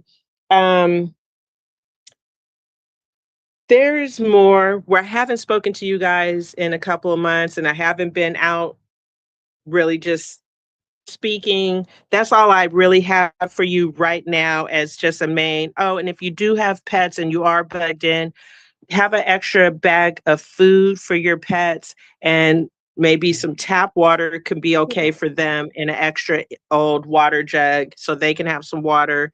And then if you have small children still in diapers, put a package of diapers away too big. You rather them too big than too small. And when the child happens to hit that size, go ahead and use it and then put the bigger size away. And if you're doing baby food or formula, put some of that away. And even if you are breastfeeding, just in case, have some formula. And then supposing somebody that has a baby and you need to barter, you have some baby food or something for somebody else. And then always you have to think about security. If you have your bigger items, cool. If you like certain people that I know and myself, you may not can legally have something bigger, played ourselves when we were younger. That's where you have your machetes and your axes, your crossbows, your knives, your booby traps, securing your windows, have your darkening curtains. So when you have your candles burning inside, those who don't have light don't see that you have light, want to come loot you, just it's all about the mind. Even if you don't go out and get your supplies, at least be mentally prepared. Another water source for people, if you notice people have left or there's empty businesses, think about the water heaters. Water heaters have up to 80 gallons of water. Just don't get the last bottom 2 inches, because the sediments of a dirty water heater down there. Now, the person's been cleaning it yearly. Okay, you can go all the way down. But water heaters, and then on Amazon, about $35, they have what's called a bathtub bob. It is a plastic container you stick in your bathtub and you fill it up with water. Because everybody always says when something happens, fill up your bathtub. 90% of bathtubs are going to have a slow leak, and no matter what covering you put on it, the water's going to drain out. So get a bathtub box to put in your tub to collect that water, and you know it's not going to slowly drip down the drain. And that's what I have for now. Do you have any questions I might can maybe answer? So you've heard me in the past mention something. Is there something in particular you might want me to touch on, sister? Let's see. I see and subscribe and chat put Sajadalahu, great message. Powerful resource circulation from everyone. Survival is key. We can move like a wheel in a figure 8 cycle, circling the wagon with advanced deployments to pave the way for others, with the main security of pregnant women and elderly and children and those with mental health issues. And resources. That main central nucleus camp is encircled at center of the camp for security, with nurses, teachers, and resources for those with mental health challenges. Then a rear army keeps enemy from approaching our rear flanks. The Bible speaks of angels referred to as hosts of bees that went before and after Israel in her exodus through the wilderness. That's the literal will, and a will that fulfills Ezekiel's vision. And that is excellent. We were talking about our committee funds and our land fund for the purpose of possibly purchasing land here in the United States for all of us that we can secure with our bylaws, our nonprofit, and our laws and rules. And have you seen any ways that we can, in that way, in a collaborative way, use some of the tools that you're talking about? Because I know that some people can have that individually at their home, which is going to be important even in a collective. But what if a community does that? How viable even would that be if you have to start moving? That's where the Demise talks about the motorcycles. Where Subscribe is talking about here, this process, this pathway. Is it safe for a large group of people to move all at once, or what we need to think about a wave of movement, things like that. When we talk about, living in a community where our community has all of these things. I think from the different things I've been watching, you don't want to be in too big of a group. You might want to branch out in smaller groups. I was watching, I like to listen to audiobooks, and I was listening to something, it was 2 slave girls that were 13, and they helped slaves to escape up to the north. And they would go in small groups, different directions, but then ultimately have a meet point. So, in my opinion, you don't want to have too big of a group, because supposing you come across an opponent may not be the appropriate word, but the enemy, you don't want everybody all caught at once. So depending on how big of a group, you might want to go different routes. Again, that's where that paper map is going to come in handy. Yeah. And wherever you of heads of the group happen to meet, you need to come together and have that map and mark on that map, and whoever's going to be the leaders of these individual groups have that same map to say, okay, you're going to go left, you're going to go right, you're going to actually backtrack to come around, because sometimes you need to go backwards to go forward to throw people off your scent, and then ultimately have meeting place. If it is by chance a solar flare or EMP, vehicles are not going to run. They said the way to tell if it's a solar flare or EMP compared to just a blackout, if you go out to start a car that's, believe it's 1980, maybe 1990 and newer, they have the computers in them. So if you go out and try to start the car and it doesn't start, then you know it was a solar flare or EMP. It's not going nowhere. If it by chance starts, then it's just a blackout. So if you have a group of people doubling up on motorcycles, that's only 2 at a time on a motorcycle. So you got to think limited. Okay, those in the family that has those Jeeps and Suburbans and Tahoes, that have the wheels that can go off grid or go around all the cars blocking the freeways or the roads. That's where you want to know your back roads and not the main freeway, because everybody's Yeah. going to go on the main freeway and the main road. So again, that's where your map is going to come in handy to know the back roads and alternate routes. And again, you might have to backtrack to go forward.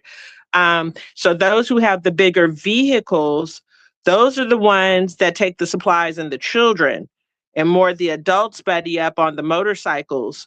But then you got to make sure you have people that know how to drive, because people can't drive nowadays.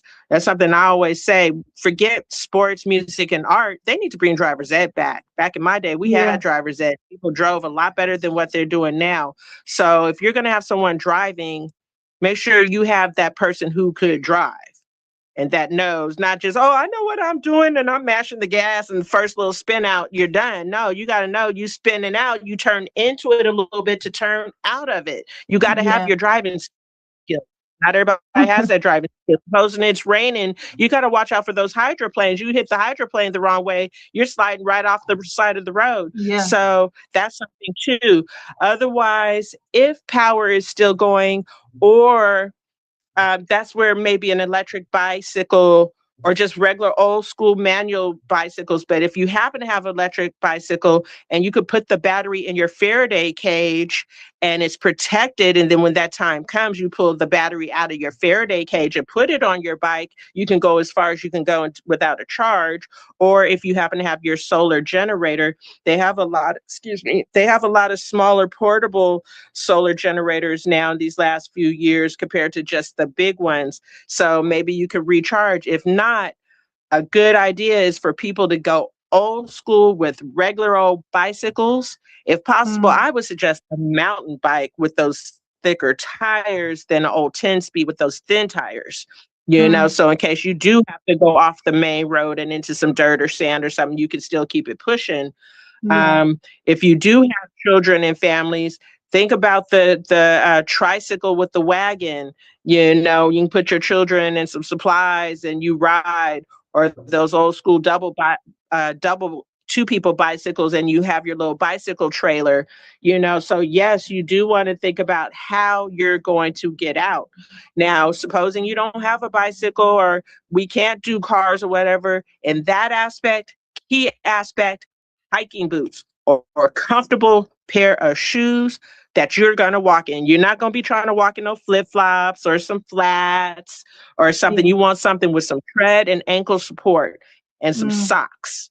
When your Yes. feet get sweaty, you know, that's going to then cause a wound on your feet. So you want to, you know, almost want to have extra pair of socks over underwear, you know, but I'm just keeping it real because your feet are going to be your transportation. Yeah. So, you know, and then in that aspect, you know, how many machetes can you carry? How many axes can you carry? You know, while electricity is going, you can have some tasers or taser flashlights for those who don't have those. Go get you a flashlight with the taser on it. So you also have your light, and should something jump out at the dark at you, you can tase them with your flashlight too. They Yeah. do have some powerful taser flashlights. And then keep in mind, if you're on foot and you're carrying a firearm, you have to have ammunition. Ammo is not light. That is heavy. So in that aspect, if you are doing with the firearm route, you better know one shot, one kill to the brain or to the heart.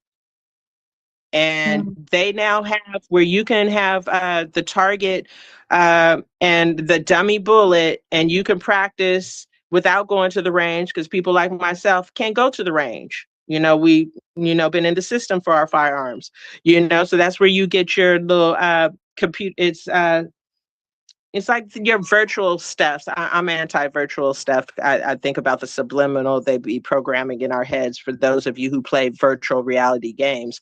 But anyways, they do have the little dummy bullet and a target, and they somehow, you know, through technology, you can still do your target practicing. But if you're going to go that route, you can't be just wasting bullets. And then supposing back in the Walking Dead era of the zombies or something, and you need to be quiet, you start ringing out bullets, you're drawing attention to yourself because people gonna for sure hear that. Yeah. So that's where you got to think about your machetes and your axes, your pocket knives, your daggers, your brass knuckles, your different things that are gonna be quiet. Pepper spray can even stop somebody because they can't see, and not too many people are thinking, "Oh, I have more sight than my eyes." That's where you're gonna have to learn to use your ears and nose and learn to track and pay attention. If you are on your feet, what's ahead of you or behind you? Are those bear tracks? Is that a coyote track? Is that another human that you may be trying to get away from? Again, Walking Dead, just because it was other humans, they wasn't always cool. Because that one guy, he had his bat and he named her Lucille with the nails on the end. Now, that'd be a good thing to have if you're on foot, have your bat with the nails on the end and have your Lucille. But you're going to have other people, if they're not part of your crew, you're going to have to be ready. And if men, women, children as young as 5, get them in some martial arts, some boxing, some jiu-jitsu, judo, whatever. It's time to know how to defend yourself with your hands. I was just talking to my friend saying, okay, I've always wanted to do kickboxing, and in that, you're going to have to give me a punch or two because I'm going to have to make sure I can take that punch too, because when that time comes, so, I don't want to mess up this face, but shoot, when the time comes, okay, whatever, I'm living. I ain't going to care about this face. I'm going to be worried about surviving. So, and then once you get to your destination, that's where you have to find out who can do what, who can do carpentry, who can do electrical or plumbing, who's good with the children, who's good with the little ones, who's good for teaching. If I'm with y'all, I'm good with the children, but I'm also good with building. I took wood shop in high school and I know about cars, if cars are still running. You got to find out who can do what. Now, if multiple people do the same thing, who is the better person at that?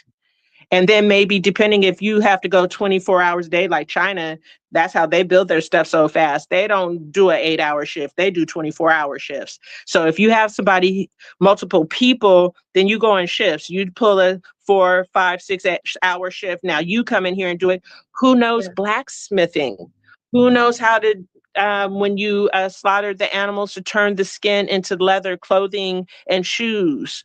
Who knows how to make a yurt? Who knows old school Native American stuff to build a tent, or how to build a bow and arrow from taking the different barks from the trees and making your arrow and having the string on the bow, because certain pieces of wood are more pliable and bend with the pieces of bark that can be a string, and then you get a different branch with your pocket knife. You sit there and whittle it and make it sharp. Now you got a bow and arrow. Who knows how to do certain kinds of rocks and different things to make fishing? Knowing your nets. You need, what is that? What is the string called? Starts with a P. I can't think of paracord. You want to have your paracord because it's multi-layers wrapped in, and you can peel it out. You can use that as a fishing line or to repair your tent or what have you. But once you get to the situation, who can do what? Who knows to go find the water source? Who knows how to set the little traps for the raccoons or the squirrels or whatever is an edible food? Different birds, knowing that you can eat pigeon. It's called squab. Okay, in the city we're thinking, ew, I don't want to eat a pigeon. But if you're hungry, give me that pigeon, and to pluck it and feather it. But you need to whoever has a different skill, when the community time comes and you come together collectively. And of course, women and children, more specifically children and pregnant women, you put in the shelter first as you build shelters. Men, women who are women that are a little older and not so fragile. It's time when that time comes, you fragile women, it's time to woman up and not be so fragile. But let the children and the pregnant women be in the shelter first. And those who are not pregnant, you help stand guard and help protect or help do stuff. Don't be all my nails, my hair. Nah, and survival, who gives a crap about all that? Time to survive. So again, the key thing is a vehicle running? If not, do you have a bicycle? If not, hiking boots. And if possible, if you're buying them fresh and brand new, start wearing them a little bit, breaking them in, because nothing worse than having to hike for all day and all night and your shoes aren't broken. So that's the key thing. And then with your body temperature, with layers, you want to layer and sweat. You want to try to have moisture wicking clothes so you're not so wet, because hypothermia, you know, is a number one killer out in this type of situation. So watch your clothing layers. You want to have more like a thermal shirt with maybe a tank top under that, and then like a waterproof rain jacket if there's some sort of moisture. But you want to be cautious about hypothermia and too much moisture and your body attacking you. That's where some emergency blankets come in. They're small and they're under $10. And supposing it's a cold situation and you got to keep moving, they say wrap that around your mid part of your body and keep your internal organs warm and secure. And don't lay directly on cement. If possible, you want to lay on some grass or some dirt. And if need be, you get you some leaves, tree branches, but don't lay directly on the ground because it will pull your body heat out, and you got to keep your body heat in to a certain level. So as far as that, traveling, maps, hiking boots, small groups, meet at a destination, allocate the chores to who can do what. Yes, that's excellent. Okay, is there something else in particular that maybe I could help touch on? Not that I can think of. If anyone else has any questions, please feel free to ask. We can collect some also in between the times that you're here so that we can ask them when we have you. If anyone has any questions, just go ahead and unmute and Miss Lady can share. That is just excellent information, especially the strategy. I really like what you said about learning chess to learn strategy, because it's important for us to know, have a plan in case these things happen. And looking at the American news cycle, we don't know what the future holds. And so being prepared is much, much, much, much better than not being prepared. And we have to know how to take care of ourselves. Yes, Sister Francine? Exactly.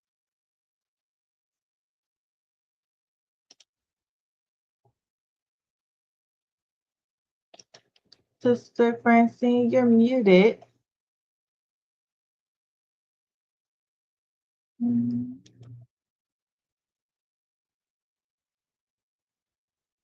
All right, I was trying to get out of the chat box. Okay. I wanted to check in. I don't have a question. So anyone else has a question, go ahead. Okay. Okay, Miss Lady, it looks like we don't have any other questions right now. But we are going to definitely petition some questions in between the times that we have you here, because this is such valuable information. And I want to clip these portions out and post them online so that people can have access to come back and watch through all of the tips that you give on the line, and they can always, come back and learn from even the previous clips. And so we're so thankful to have you with us and for you to come and share this information. It is so valuable, so valuable, and our people need to know it. Our people, I think, our community is behind in the preparedness. We are not prepared, and so having that access is very important, and we need to get prepared. So thank you so much. Yes, ma'am. And that's just part of the elite societal plan. Anywhere they can have us divided and ignorant, that's what they want. So that way, because their plan, you go back, Bill Gates, about 10 years or so ago, time is going so fast for me, but Bill Gates said through healthcare and vaccines, we could depopulate the earth by 95%. So in a certain aspect, they don't want us to know, so that way the world is depopulated. And so with a lot of these I apologize. I'm going to say something, go on a little longer here. But that's something they want to destroy the earth. You know, they had their 6,000 years, and now that it's up, rather than hand it over to those of us who are humble, they rather destroy. So what the earth is not doing, and the solar flare and this super El Nino, I think a lot of it is also through the space weather, but people fail to realize Bill Gates has the patents on artificial tornadoes and hurricanes. And seeing back with when I was younger, I remember they would have controlled burns and we wouldn't have all these fires, you know, all this dry stuff. So in the back of my mind, a lot of these fires and floods and things that are happening are part of their destruction so they can rebuild to what they want. Yeah. And sister, I have a few videos I would like to share with you just about community and groups coming together while the world is actually together. But I don't have your number. So if you can get it to Brother Damas to get to me, or if you have my number, I would like to send you a few things directly. So that way, when I'm not on, you can see a few things. And then again, some things are for the community of coming together and how to go out and get it collectively, and examples of what other people have done. And a lot of them are actually Black folks. They're actually Black folks. A couple of them, but I got a couple that are Black folks, and I want you to be able to. Okay. Yes, I think I have your number, so I'll send you a text so that you can lock me in. And yes, please share, and we'll share what's for the community with the family, and continue learning, continue spreading this information. Thank you so much. Yes, ma'am. Each one teach one. Nothing but That's love, unity, freedom, surviving, no fear. The fear leads to the destruction. Be aware, adapt, and survive. One love, peace. Yes, one love. Thank you, Miss Lady, so much. We're so appreciative of that, that it just brings us up, and it's true equality. Thank you so much. All right, we see our sister Francine is ready to give her report. So, Sister Francine, we will pass you the line to share with us how this week has been and how we can support you in the work that you do. Okay. So, let's see if I'm on. Am I unmuted? Yes, we can hear you. Oh, okay. So I'm putting together a package to do the workshop that I gave in the past a couple years ago. It was called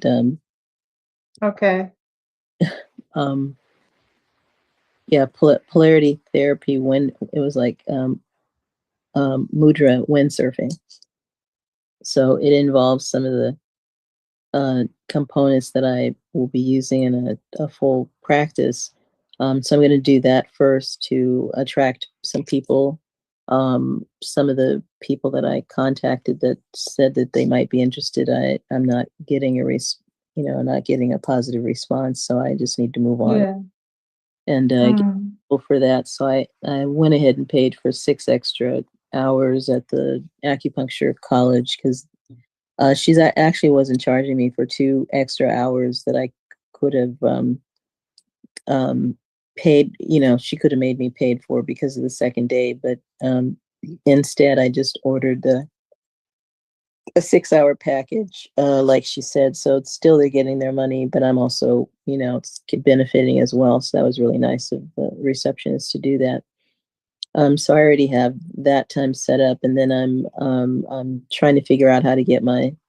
I don't need to have a table for that at the acupuncture college, and they're closing under one name, but somebody else has bought out the school or their location, and so they're going to be continuing under another school. So that's good. They'll be there for who knows how long, but the same setup, so they don't have to change anything but the name in the future. So that's a good location. It's also a good location for meetings or whatnot because they have meeting rooms and stuff, and they don't charge that much, to tell you the truth. So, and it's an easy place to get to by bus. Bus line on the Shattuck. It's just about 4 blocks north of the Berkeley Bowl on Oregon. Okay. Yeah, and it's about the same distance, about 4 or 5 blocks north of the Ashby BART station. So I noticed that Dr. Menzies, the psychologist that I called uh, for to do a life coach session. He just puts up something. He's hosting something in Cincinnati, which is two people are going to give a art, kind of like a art creative with a therapist. So I don't know how he's got into that part of it, unless he's been playing around with something. He's hosting it, so he's not giving it, but kind of hosting it off his platform. Okay. So I don't really have a platform to host. I was just going to go on to Eventbrite and stuff because art therapy is happening all over the place. Although mine is, came with its own like potency. I've been studying from this teacher on the internet regarding sacred geometry. It kind of falls under that with the tools that I created. So he explains the biology part of it, and then also the spiritual and math aspects of it too. Why these shapes are, multifaceted, and also they're in nature.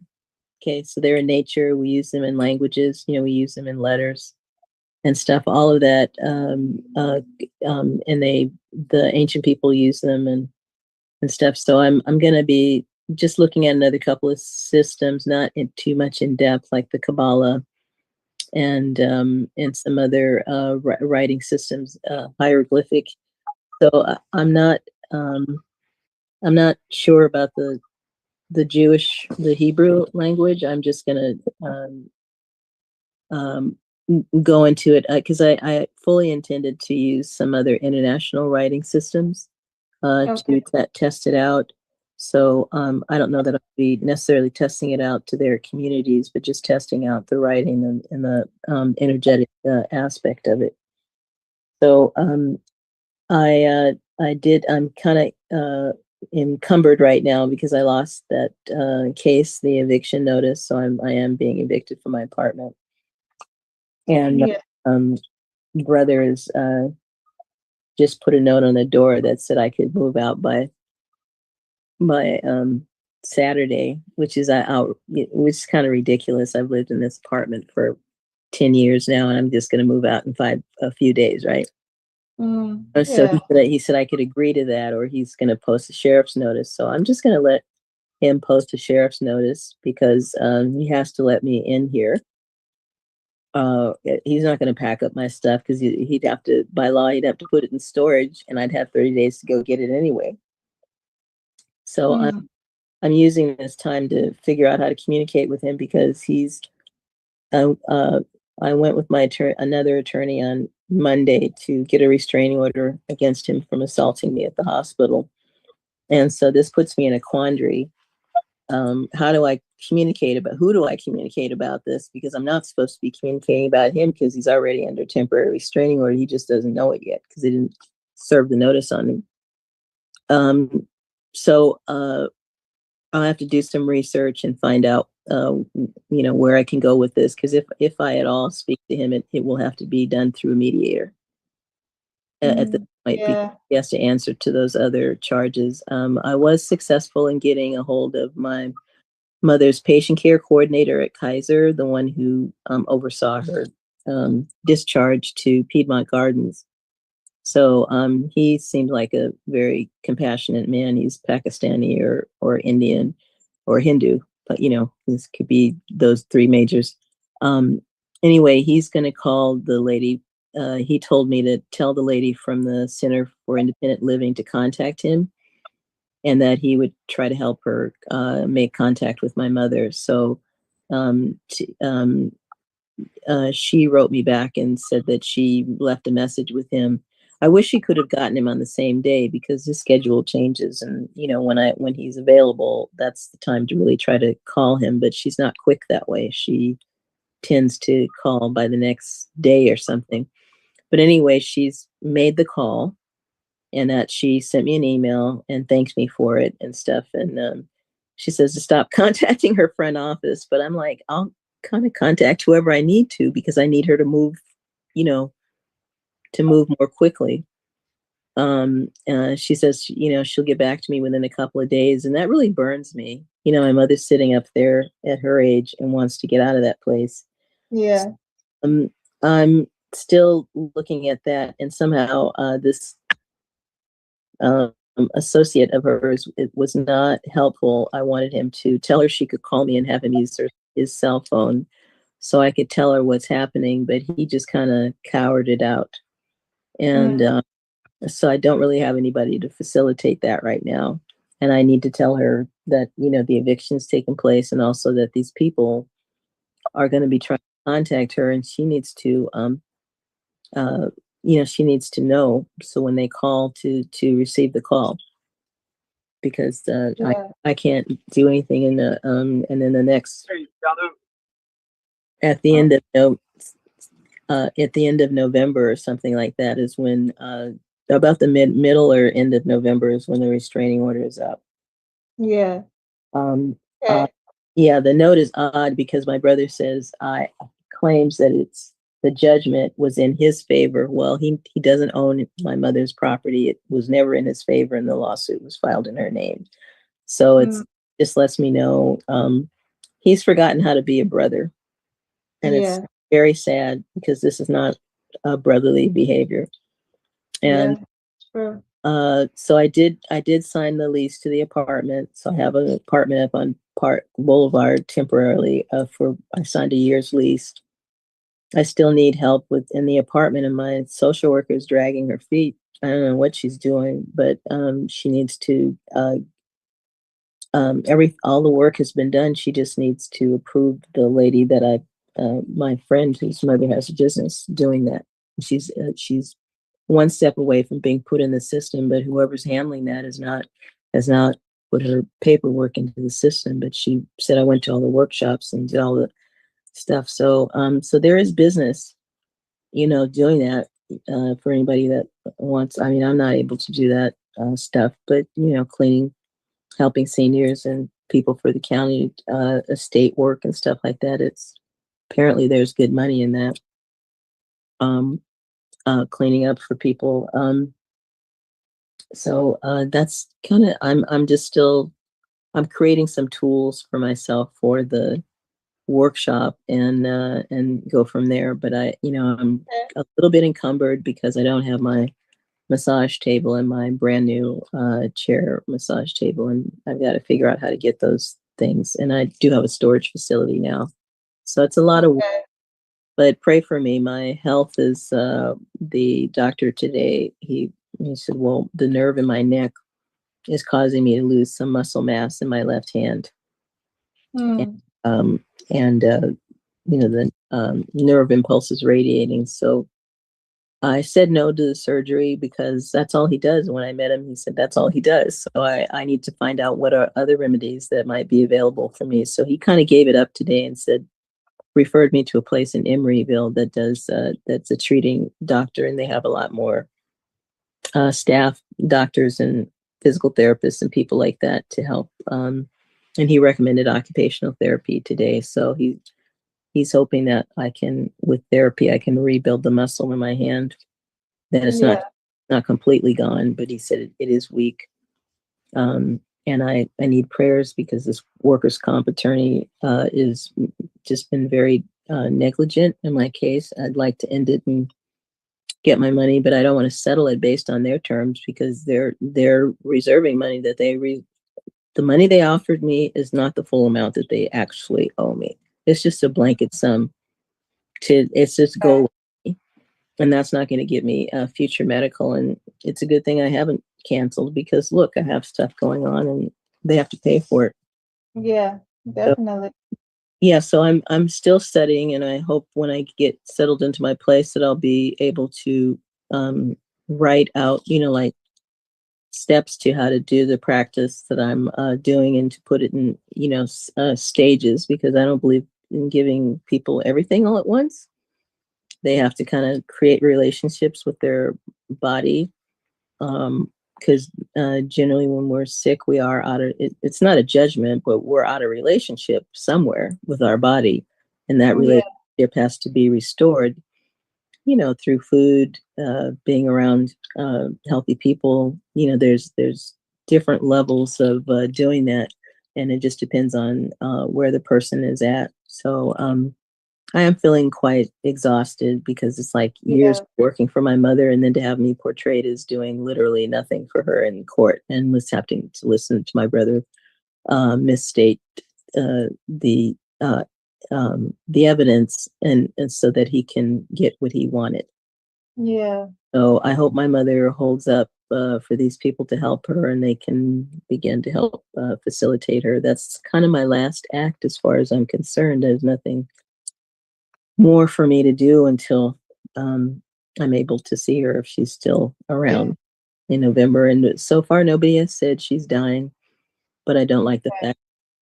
There is something I learned in this process that I'd like to say is if you have something written in your life care plan, or you have something in your trust or will, you need to match that language in your life care plan because it creates some controversy.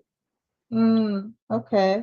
So like she said, she wanted to go home and be taken care of at home. She's not able to take care of herself, and she wanted me to do it. But then the life care plan doesn't say that. It just says, it just appoints me as her healthcare advocate. You see, it needs to be fleshed out more. So there's no issues. So then when you have, if the language is there, then when people, I could have given that to the lady that does the independent living, that because she can do process a discharge. She can create an intake form and for the patient and say that they want discharge. And the other thing is the attorney kept saying, I said, well, how? I said, I mentioned the Center for Independent Living, and he put me through the screw tape language. Well, if your mother wants a discharge, and she can say that for herself. And I said, but she's in a vulnerable position, and Piedmont Gardens is getting $18,000 a month. Of course, they don't want her to leave, and they're playing games. They won't. So then he said, well, then if she's not competent, and I said, I'm sick of people saying that my mother is vulnerable, but she can communicate. So an attorney needs the client to be incompetent in order to get the conservatorship. You understand? So the conservatorship is very valuable to the county, to social services, you know, to the court. And this is also a means by which people are losing their properties. You know, their properties, decisions are being made to sell out their property from under them. So imagine you have an appointed, somebody appointed, and then if they sell your property, you have no way to go home. That's pretty simple, right? Yeah. Then you're stuck in some nursing facility somewhere or a home. And when you, but that's what these conservatorships give these people a lot of power. And I could have gone, but I didn't because I didn't want my mother to be put under that kind of power. And I'm, even though my heart is somewhat, you know, battered over this, I'm doing the best I can for her because I understand the systemic racism, our historical racism, and we're kind of caught up into this cycle. And kicking me out of this apartment is also, I realized today, was gentrification. I have been gentrified. Yeah. In a neighbor that has already suffered a great deal of gentrification. Almost most of the houses on my block were owned by Black people or no more. I mean, there's still about a handful of us left, but you know, we're the way things are going. People are losing their properties, like maybe they inherited somebody and they don't keep the taxes up. So I went to a Native Indigenous, it was like a workshop or conference. And this one lady said that in my tribe, she said, we are prepared for that ahead of time. That's part of your rite of passage, to know that you may have to take care of your aunts and uncles, or, you know, members of families. So that means you have to have, you need to have gainful employment and be preparing for that ahead of time, and not letting it, creep up on you. And that was the first time I'd ever heard anybody say that from a very young age they're being taught that this is going to be a responsibility one day. So this is what we need to teach our young people. There's going to be a responsibility one day. You may have to buy that house. You may have to put, have some money in reserve, or have your credit in a place that you can get a loan and buy your grandparents' house, or, out from under your other siblings who may or may not want the property, but you need to have some means to do that. Otherwise, the historical family property will be lost. Yeah. All right, that's it for me today. Thank you, Sis Francine. Yeah, and then if you need any assistance, we can, petition to our network. If you need assistance moving or getting any of your things, we can see if anyone knows someone available. So just let us know. Okay, thank you. I have the storage facility. It's out by the Coliseum. Okay. I got a large one for now, even though I know I'm gonna probably throw a bunch of stuff out because I was already in the process of doing that. So I have some storage containers, but the thing about, losing muscle mass in my hand, not being able to lift as much, I do need somebody to help me pack. I do need somebody to help with that. If you can put that out there. Okay. All right. Okay. Thank you. One, but she lost her grandmother, and she's kind of in between her job and helping with that. So she's been generous, but I want to start early. I'm not trying to wait for that social worker because they've made me wait too long already. So I need to keep moving forward. Yes, thank you, Sister Francine. That is excellent. And we will see. I'll send a text to the network and see who's available and when they would have available to see if they can help you with moving some things around. We got a pretty good network, so I'm pretty sure even if some of them aren't available, that they know someone who can help, some young people that can give some assistance. So I'll reach out to you when we get a response from them on that. Okay. Thank you, Sis Francine. All right, and we see our brother Imani on the line. Imani, if you could share with us how this week has been for you. Any updates you have on the work that you're doing. Watch Me Grow. BUCU just performed at the Llama Shack. So how was that? We've seen some of the videos. Those videos are posted on Instagram. So hopefully everyone, I'll put the link in chat so everyone can support. But yes, we'll pass the line to Imani to hear from you in regards to how your week has been and how we can support you.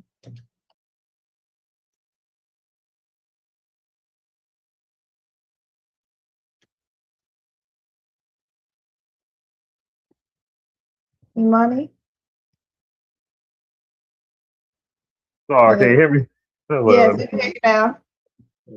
I was texting my black-owned our brothers and sisters at the black-owned grocery outlet, and I had picked up some corn and it wasn't good, so I wanted to make sure they got off the shelf. I'm like, maybe the people trying to. I'm always thinking of stuff. When people trying trying to sabotage their stuff. Yeah. So I was trying to get them to take it off the shelf. I want my money back. I'm just playing. That ain't. But yes. How y'all doing? How y'all doing, family? Y'all good? Yes, we're all doing good. Y'all can hear me clearly? Yes.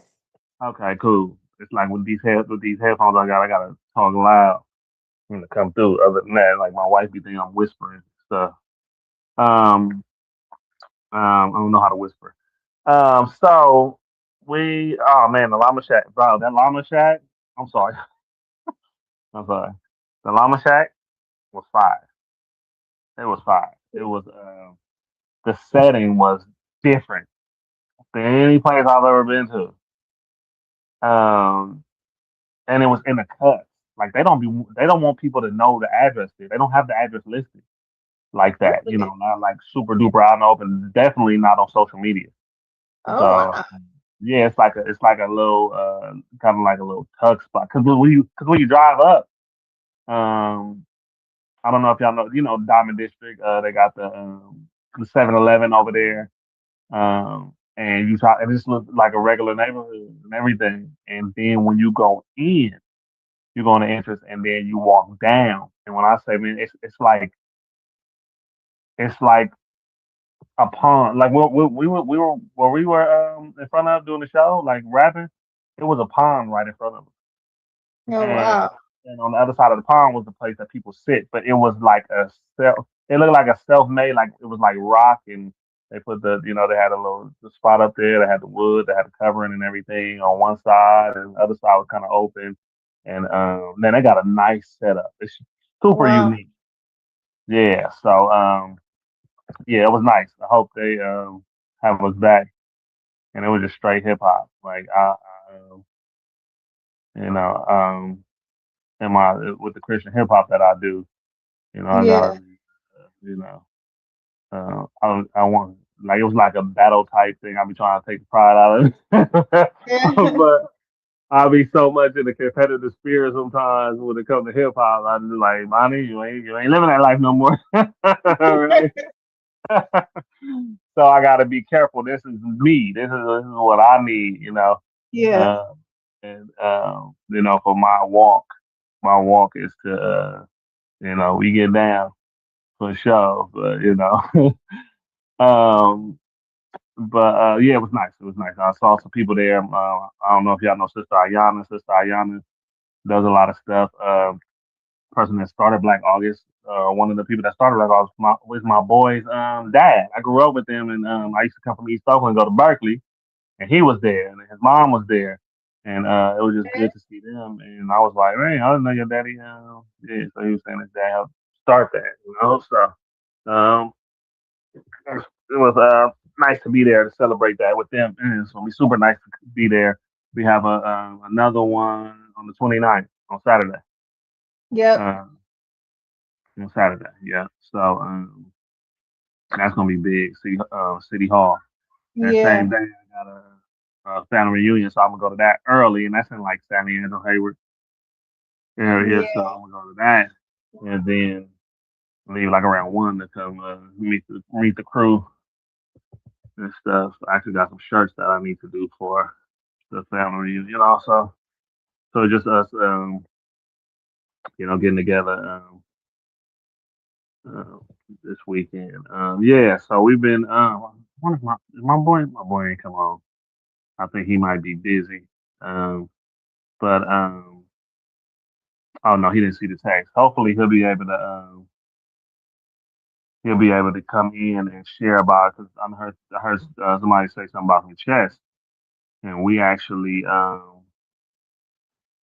down on the chess, but the Black Man Chess Club in Oakland. We linked up with them in Vallejo, and I'm pretty solid with the dude that runs it. They've come to some of the events. They came to the resource fair and everything. So I just stay in touch with the brothers, make sure everything's smooth, and then Yeah. I'm trying to see now if he can slide in. Uh, oh, okay. He about to go into a meeting. He said he can't come in. But yeah, so we can so like hopefully this weekend I'm gonna try to see if he could come to open heaven with Kawhi. So Kawhi's having so we got that Saturday. Then if we want to get down on Sunday, they have open heaven that she's doing, which we did at the bookstore last time um, in Richmond. So Okay. yeah, so I'm getting the speakers together for that, the my sound speaker, so she can, I want to kind of show her and Deshaun what we have, and then when we do ours in February, Yep. February yeah, 6th. when we do ours in February, we'll be able to get the same speakers and stuff Yeah, too. for sure. So we're gonna do a little test run and make sure we got everything we can get, and um, we got a nice little setup and stuff. I got a DJ table here too. We get somebody DJ.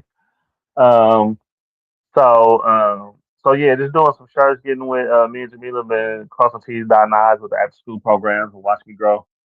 Anybody Yeah. want to go? Like Watch Me Grow Inc.com. So look at the website. Really trying to take on this, what is it, executive director position. Try to get some funding and shake some hands, meet some friends, and then do the same thing with our transitional home that we're trying to do with positive direction. Yeah. Um, so I could make sure that it all fits the same category and same. I want to stay in line and stay in order to make sure that we, moving cognizant, everything is smooth. Um, yeah, I don't have much. It's just that we introducing some people into the after school program. So some other partners. We doing the daycare, and we're trying to get more people. We have inside the daycare. That's where Jamila started actually.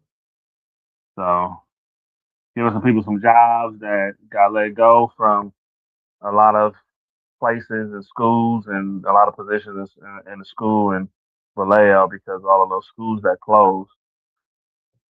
Also, some of the youngsters that just graduated high school, trying to keep them afloat and make sure they're not going out, you know, want to be a thug after high school. So we want to make sure these brothers and sisters get some jobs, get in school, do the things they need to do. So we have a few programs that we working on and want to do and get funded for. And it's gonna be a lot. We're gonna be doing a lot. Yeah. There's gonna be a lot to do. I'm just trying to see how to move and how we can move, how we should move, who we could Yeah. For partner up sure. with, and everything. Because it's a lot, man. They be politicking in Vallejo. I just Mm. saw recently how some guy set some stuff up same day we did for a resource fair. Can't share your ideas. People don't want to come to you and say, "Hey, let's partner up on that." They want to just go off and try to do their own thing. Yeah. They'll fail and fall That's flat on their face. yeah, that's sad. Yeah. So I'm trying to walk in and talking and even dealing with brother demise. I'm like, hey, if I see something, I'm gonna say something to you. However we move, we Yeah. move. Just like why go off and I'm gonna just go do this. Well, no, I'm gonna bring my brothers in, sisters in. You know, Yeah, definitely. that just tell you right there. A lot of people just be about money, and it be Yep, our that's true. it be our own people, Yep. be our own people. That's what even hurt. That's what hurts me the most. I Yeah. can't show up at certain organizations because of the politics that's going on, even with brothers in Vallejo that funking with each other. Yeah. Sit down, like if y'all old, sit down and talk about it. Sit Yeah. down and talk about it. Like who wants like why does the youngsters have to be the mediator? Like mediate, get on Zoom or something. I'm on a Zoom or something. Like it's just too many ways we can swatch phones. You know, Yeah. um, man. And Sassoon has been going crazy. They had a shooting at the gas station down the street from my house. Like, please don't bring that here. Yeah, I'm trying to, this is yeah, America. yeah. I'm trying to get away. And the brothers, they playing right into the men's game with killing each other. Just like y'all Yeah. just don't get it yet. You just Yeah. don't. So so yeah, man, I just want to heal as much as I can. Yeah. Kids and try to put something new in their heads. Try to use this business and this music as a tool to free their mind, say what's on your mind. You don't have to talk Yeah. like that. You don't have to think like that. Be different, you Yeah, for know. sure. So, Definitely. so yeah. Oh, answer not on here. No, no, he's at work. I gotta talk to him, so we We're cleaning out the podcast thing. We're going full speed with that too. Um, Podcast studio. Yeah. You know, she's not gonna have me on camera. I don't either. Okay. But I'll play the background for a little bit. Maybe we'll see. But yeah. So as much as we can promote what we need to, I know our thing is in February. Um, whatever flyers we need to do, Yeah. any things we need to solidify or get with. Just know we got speakers. That's for sure. Yeah. Um, and still more time to plan, which is good. You know, Yep. so Mm-hmm. I'm just out here. I'm outside. When I say y'all, I'm out every day, every weekend. But the boys come with me. The boys stay them out, whatever it is. Wife come out, we rolling. I'm shaking hands, meeting people. I need to get some cards made. I need to be intentional about, this and that. Create the sponsorship package. I don't know if anybody else on the line. I know um, Sister Mother Wisdom on the line, right? Yeah. Yeah, like I know I want to soak some game up from her. Um, Mm-hmm. but I'm getting these packets together. You know how I showed you that magazine and stuff. That stuff I think Naru put in the group. It's the magazine from. Was that a magazine from him? I think that was Naru that put that in. I'm not sure, but the way that magazine was done, I was like, oh, this would be great for a sponsorship package, a digital sponsorship package. So, Sister Mother Wisdom, I don't know if you have, I'm sure you have a sponsorship package or some idea or something like that. You've been doing it a while. But, I want to really put some stuff together. And, you know, I know you're doing a lot down there at 144,000. So I would love to, whatever I pass out for Watch Me Grow in Vallejo, I'll pass out for BUCU and 144,000 Yeah. um, to get some packets together. And some a digital packet and then the regular packet, uh, even a video, whatever um, yeah. So let them know we see, so they can see what we're doing, and then they know exactly what we're doing. Um, yeah, because people want to spend some money, they're just looking on where to spend it at. All Yeah, right, for one sure. love, y'all. Hopefully I didn't go too long. Okay. I'm gonna set a record with myself. All right, y'all. One love. Yes, one love. Thank you, Imani. That's amazing. I love the description of the Llama Shack. We should definitely plan to do more work there. And yeah, Buku is gonna be performing at City Hall this Saturday. So we'll be circulating that flyer as well so that everyone can know about it. And our collaborations are just going to continue. We had some more members on earlier today, some new members on earlier today. And they have some great work that they're doing in Oakland as well. So this collaboration and bridging all of our work is going to be very beneficial for our community. So speaking of 144,000 elect, our beautiful and some of the listeners on the line, and some of the wisdom, if you can tell us about any updates with 144,000 elect, the progress and the work that you all are doing, how all of us can support you in those efforts. I know the next mental health awareness focus group is coming up here on the 12th? Is it the 12th, the second Saturday? So you can tell us about that. I know that BUCU has a program collaborating with Princess and her organization SNE Cares. And we want to make sure that we are there. So if any BUCU members are available for that mental health focus group, please stop by. We want to make sure we collaborate and work together. And yes, so we will pass the line to Answer Mother Wisdom to share with us how everything is going at 144,000 elect.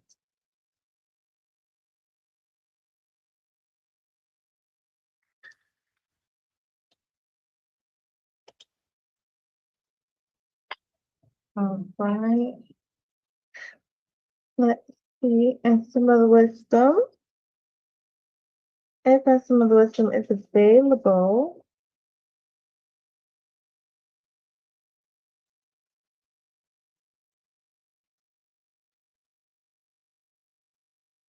Okay. And some of the wisdom? All right. So some of the wisdom may not be available. However, when the next mental health awareness focus group is the week before, we're going to be sending out flyers and everything so that everyone can attend and support at the building preferably, but they also will be hosting the focus group on Zoom. So being online as well will be very beneficial and helpful just for spreading awareness on the work that they're doing at 144,000 Elect Foundation. All right, so we are well over time today. We do have some videos we wanted to talk about. However, my camera is not working, and that's just not going to work for our showcase. So we are going to land this beautiful ship. The importance of equality in the work that all of us are doing is not uh, small. It's very, very significant, very important. And we are going to continue this conversation next week and continue spreading awareness for information and access to our community. And that's what everyone is doing. And mental health and getting to the youth and talking to them about the things that they're struggling with, like Imani does, is so important. And we want to make sure that we support those efforts. So whatever we can do online with funds, whatever we can do to support one another, we want to do. Tomorrow we will be having our grant meeting at 2 p.m. So we pray that everyone joins us then. And then we'll be back on the line next week for our regularly scheduled program. And BUCU is officially, our contract is signed. Everything is prepared for our showcase, our event at East Oakland Youth Development Center in East Oakland on February 6, 2027. And so our rollout, our promotion is official, and we will be beginning very soon releasing our flyers, our digital promotion, and inviting everyone officially to host workshops, panels, etc. So please, please let us know if you are interested, even just to be a sponsor for the event. That would be amazing. And so we are going to land this ship and pray that we see you all next week. We'll remain open in the name of the one true God. We know him by many names. We thank him for coming to us throughout time and sending us his prophets. We thank him for Moses and the Torah, for Jesus and the gospel, for Prophet Muhammad and the Holy Quran. We thank him for the liberators that prepared the way for his coming to us, like Noble Drew Ali and Marcus Garvey. We can never thank him enough for coming in the person of Master Wallace Zafar Muhammad, raising and sending us his messenger, the glorious Most Honorable Elijah Muhammad, their raising of the national representatives, the Honorable Minister Louis Farrakhan, and their return in and through their royal robe and remote control unit, Answer Muhammad, the Select One, the Allah Master J-Man. We are thankful for this program of BUCU, for everything that you all do in the community, this very important work. And we will see you all tomorrow on the grant meeting. And with that, we will say, Sajada Lahu, Assalamu alaikum, peace, Black love, and unity. And we'll see you all tomorrow or next week. Jalahu, Alaikum salam to the Divine now. Salute. Recording stop.